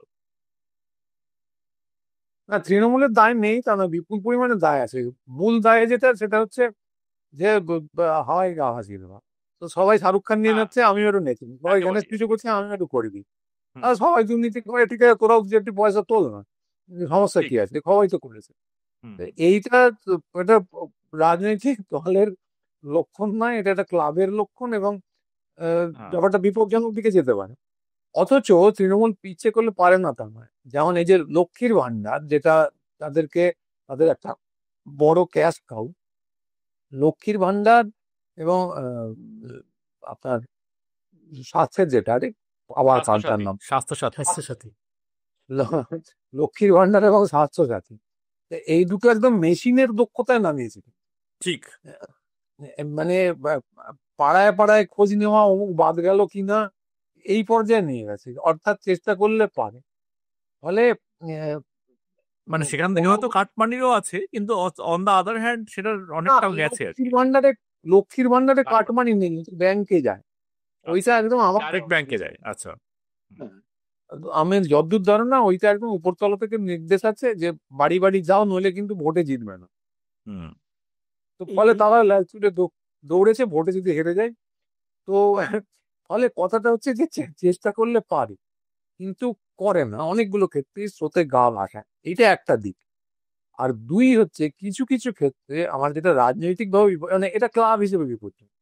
রাজনৈতিক ভাবে যেটা বিপজ্জনক মনে হয় সেটা হচ্ছে যে ওই যে গণেশ পুজো, গণেশ পুজো টাইপের ব্যাপারগুলো, ছট গণেশ, এইটাকে যে ওরা নামে রামনবমী। আনছে, হ্যাঁ রামনবমী, এইটা হচ্ছে একরকম করে কিন্তু মানে হিন্দি বলার আধিপত্যকে এবং হিন্দুস্তানের আধিপত্যকে মেনে নেওয়া।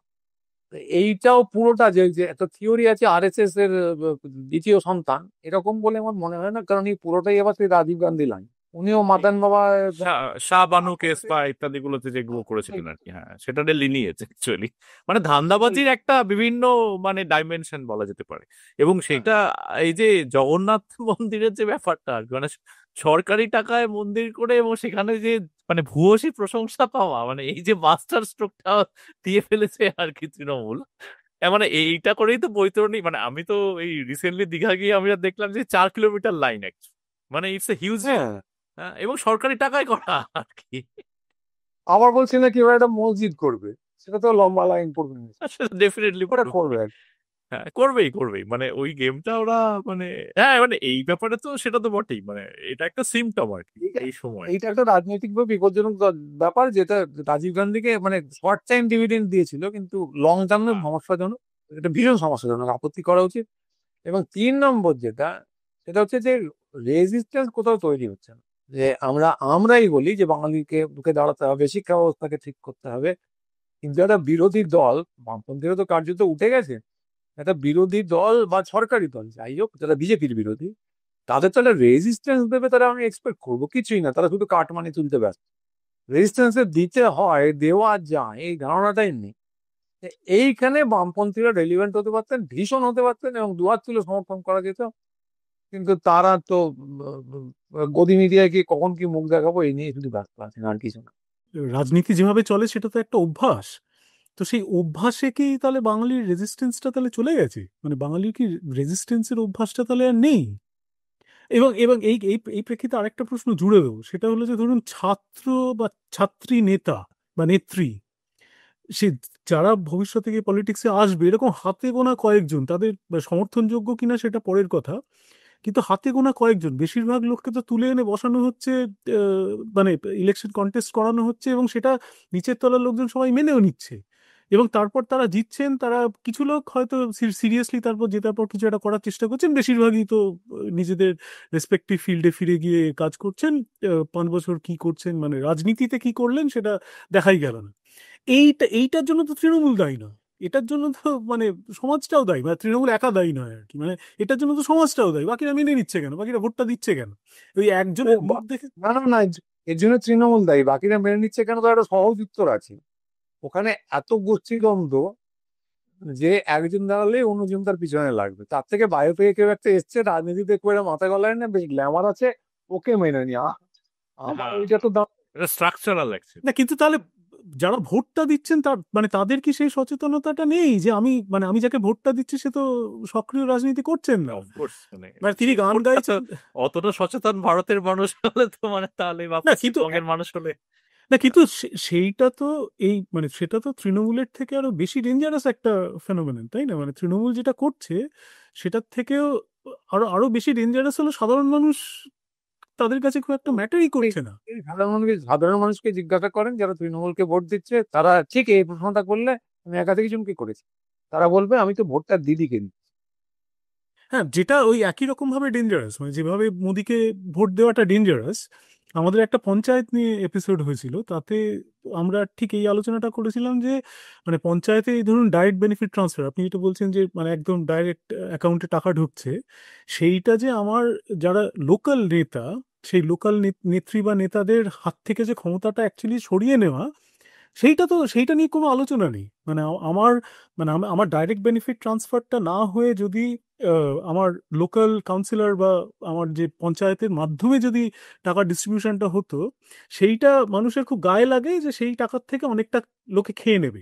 কাটমানি, কিন্তু হ্যাঁ, সেই কাটমানিটা চলে যাবে, সেটা তার ভালো দিকটা হলো যে এই কাটমানিটা যাচ্ছে না, তার খারাপ দিকটা হলো যে আমি যেই নেতাটাকে বা নেত্রীকে আমি ভোট দিয়ে জেতালাম, তার আমার তার কোনো প্রতি রেলেভেন্স নেই। হ্যাঁ। তার আমার প্রতি দায়বদ্ধতা কমে গেল আর কি, মানে তিনি আর আমার প্রতি দায়বদ্ধ নন, মানে তিনি এবার দায়বদ্ধ তার উপরের যিনি আছেন তার প্রতি।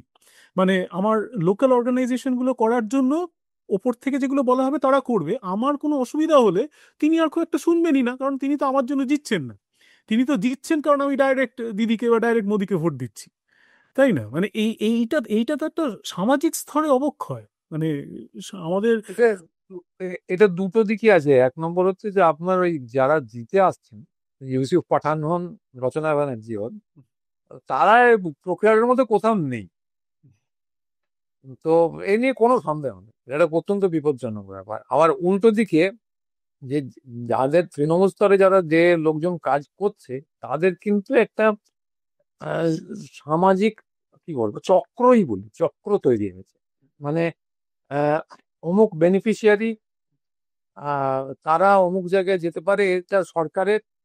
আর অমুক দাদা এই জিনিসগুলো দেখাশুনো করে, তার গুরুত্ব ওইটুকুই, যে আহ, এ শুধু দেখাশুনো করে। ধরুন আপনার একটা পাড়ার কমিউনিটি সেন্টার, সত্যি ঘটনা, কয়েকদিন আগে শুনলাম, পাড়ার কমিউনিটি সেন্টার, সেটা খুব কম দরে, কম পয়সায় এখন ভাড়া দেওয়া হচ্ছে বিয়ের জন্য, এবং সাধারণভাবে গরিব লোকেরাই নিচ্ছে। তো তারা জানে এটা দিদি দিয়েছে, কিন্তু ওটা ভাড়া নিতে গেলে লোকাল লোকটির সঙ্গে যোগাযোগ করতে হবে। তো লোকাল লোকটির একেবারে ভূমিকা নেই তা নয়, আছে, কিন্তু যৎসামান্য। তো এটা কৃতিত্ব বলুন, আহ দোষ বলুন, এই যে সিস্টেমটা, একটা চক্র তৈরি করে ফেলা, যেটাকে ভোট ব্যাংক হিসেবে বহুদিন ধরে খাওয়া যাবে, সেইটা। এবং এর পিছনে পুরোটাই নেগেটিভ নয়, এর পিছনে একটা একটা সামাজিক উত্থান, উত্থানের প্রশ্ন আছে, মানুষের সুবিধে পাওয়ার প্রশ্ন আছে। এবং উল্টো দিকে স্থানীয় প্রশাসনকে আপনি যেভাবে বললেন, একদম নেগেট করে দেওয়ারও ব্যাপার আছে স্থানীয় স্থানীয় স্তরের নেতাদের। এই দুটোই একসঙ্গে ঘটছে। মানে কি ঘটছে সত্যিকারে আসলে জায়গায় কি হচ্ছে, এ নিয়ে শেষ কথা বলতে পারবো না। তো আপনি যেটা বললেন সেটাও ঘটছে, উল্টো দিকে ক্ষমতায়নটাও একরকম করে ঘটছে মানুষের।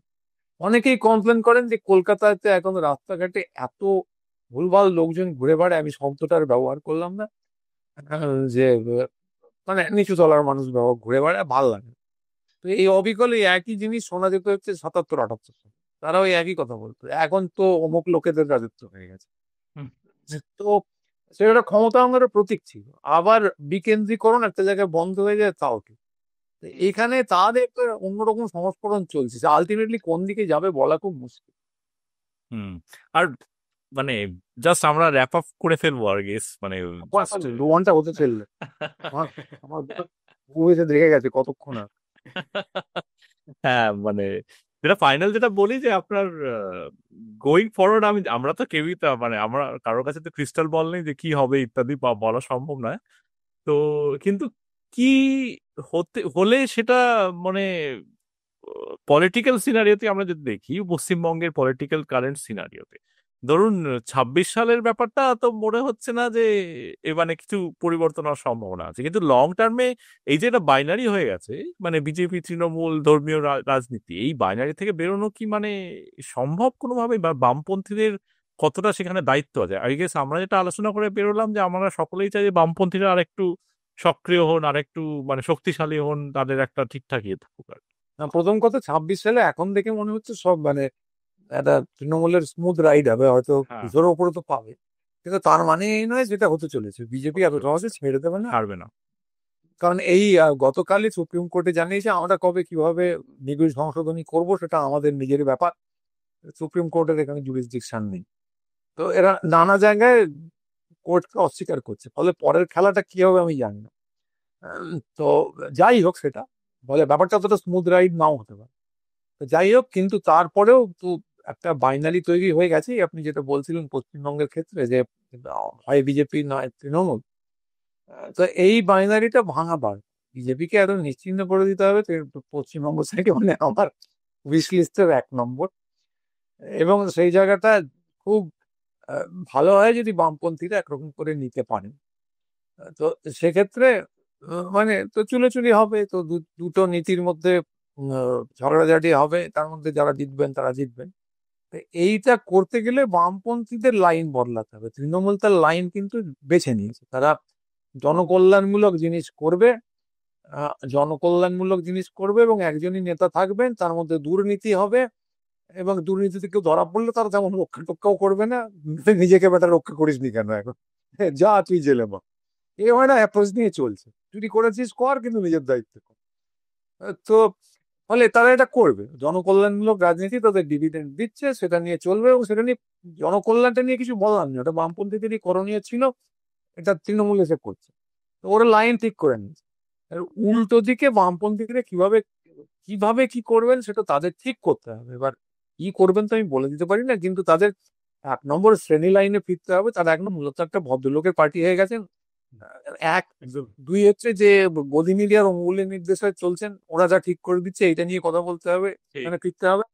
এবং তিন, যে ইস্যুটা নিয়ে তারা ভোটে হেরেছেন, যে কোট আনকোট পশ্চিমবঙ্গের শিল্পায়ন, তো আমরা সেটা ঠিক করেছিলাম, এটা বলা বন্ধ করতে হবে। ইন্দিরা গান্ধী জরুরি অবস্থার জন্য ভোটে হেরেছেন, এটা ঠিক করেছেন না ভুল করেছেন, আহ এই যে সে অন্য প্রসঙ্গ, কিন্তু উনি ফিরে এসে বললেননি যে জরুরি অবস্থাটা ভাই একদম ঠিক করেছিলাম, আবার এলে আবার করবো, এটা উনি বলেননি। হয়তো করতেন, আমি জানি না, কিন্তু হয়তো মাথায় স্ট্র্যাটেজিক্যালি, ছিল, হ্যাঁ। কিন্তু বলেননি। তো বামপন্থীরা অত্যন্ত বুদ্ধিমানের মতো যেটা করে চলেছে 2011 থেকে, যে আমরা যা করেছিলাম ঠিক করেছিলাম আবার করবো। তারা একটা মিছিল করলো প্রথম আন্দোলন, জাটা টাইপের, সেটা হলো সিঙ্গুর থেকে শুরু করে কোথায় যাবে, তো এই বার্তা পরিষ্কার, এইটা বলা বন্ধ করতে হবে। আপনারা বহুদিন হয়ে গেছে, ক্ষমা চান না চান কিচ্ছু যায় আসে না, ভুল হয়েছিল স্বীকার করুন না করুন কিচ্ছু যায় আসে না, কিন্তু আমরা যে ওই লাইনটাই ফলো করছি এইটা করবেন না। এই তিনটে করলে আমার মনে হয় বামপন্থীরা 2021-এর আগে ঘুরে দাঁড়াতে পারতেন। এখন পারবেন কি না ঠিক করতে হবে না, ট্রেন হয়তো স্টেশন ছেড়ে চলে গেছে, নাও যেতে পারে, কিছু হয়তো আসবে আবার। আর আরেকটা ইস্যু নিয়ে ঘুরে দাঁড়ানো যেতে পারে এই মুহূর্তে, সেটা হচ্ছে বাংলা বাঙালি ইস্যু, সেটা হ্যাঁ, তারা আমি ধরতে সেটাইতেই আসবেন বলে আসছিলাম মনে হচ্ছে। অ্যাকচুয়ালি, যে এইরকম একটা কি ন্যারেটিভ মানে আসা সম্ভব মানে সক্রিয়ভাবে। দেখা যাক, মানে সেটা এখন আই গেস বলার মতো জায়গায় সেলন আছে। সাহেবকে আমি চিনি না, আপনি যদি চেনেন তো বলবেন যে এরকম হলে ভালো হয়, আমরা সবাই খুশি হই। হ্যাঁ, আমি যদি কখনো পরিচিত হই বলবো। এই জনকল্যাণমূলক যে রাজনীতি, সেইটা যদি এখন এই মুহূর্তে গোটা বিশ্বের প্রেক্ষিতেও দেখেন, তাহলে সব জায়গায় তো খুব খারাপ অবস্থা। চাকরি বাকরি প্রায় প্রত্যেকটা দেশেই, অন্তত মানে ইউরোপের বেশিরভাগ দেশে, আমেরিকাতে তো বটেই, যে চাকরি বাকরির অবস্থা খুব খারাপ। মানে সেখানে গোটা বিশ্ব জুড়ে যেখানে এই দাবি উঠছে যে ওই ইউনিভার্সাল বেসিক ইনকামের প্রশ্ন উঠছে, একদম একদম। সেইখানে পশ্চিমবঙ্গের মধ্যবিত্ত বা একটু আইটির যারা লোকজন, বা একটু যাদের হাতে পয়সা আছে, শুধু আইটি নাও হতে পারেন, তারা লক্ষ্মীর ভান্ডারকে বা এই মানে যেসব জনকল্যাণমূলক নীতিগুলো তৃণমূল অবলম্বন করছে, সেগুলো সবকটাকে হ্যাটা করে। তারা করতেন উল্টো, অ্যাকচুয়ালি, এখন মনে হয় একটু চেঞ্জ করেছেন, যাই হোক। পারহ্যাপস, এবং মানে তারা এই জিনিসটা দেখতেই পাচ্ছেন না যে আরে দিস ইজ মানে এই দিকেই গোটা পৃথিবীটা এগিয়ে চলেছে। মানে একদম সেই একদম। এবং মানে নীতিগত ভাবেও তো বামপন্থীদের এটা সাপোর্ট করা উচিত। মানে একটা obviously, সরকারি টাকা যদি মানুষের কাছে যায়, কন্ডিশনাল মানে আনকন্ডিশনাল এবং কন্ডিশনাল ক্যাশ ট্রান্সফার নিয়ে তো অনেকদিন ধরে মানে বামপন্থী অর্থনীতিবিদরা কাজ করে চলেছেন। তো এই যদি মানে তাদের যদি লাইন এইটা হয়।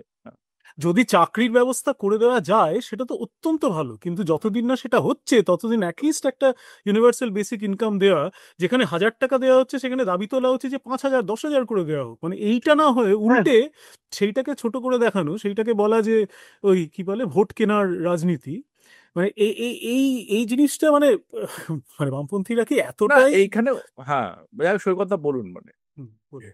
না না, মোট আমি একদম সম্পূর্ণ একমত, মানে তৃণমূল পুরো পার্টিকে ক্লাবে পরিণত করে দিয়েছে, এবং দুর্নীতিটাকে একদম ক্লাব স্তরে নিয়ে গেছে। এটা যদি বৈপ্লবিক হয়, এই যে ইউনিভার্সাল ইনকামের মতো যেটা চালু করেছে, এটা তার থেকে বড় বৈপ্লবিক, এই দুটো নিয়ে কোনো সন্দেহ নেই। এবার এই করের কথাটা বললে লোকজন থেকে কি বলবে, আপনি তো তৃণমূল, তৃণমূলে। কিন্তু এগুলো তো ফ্যাক্ট।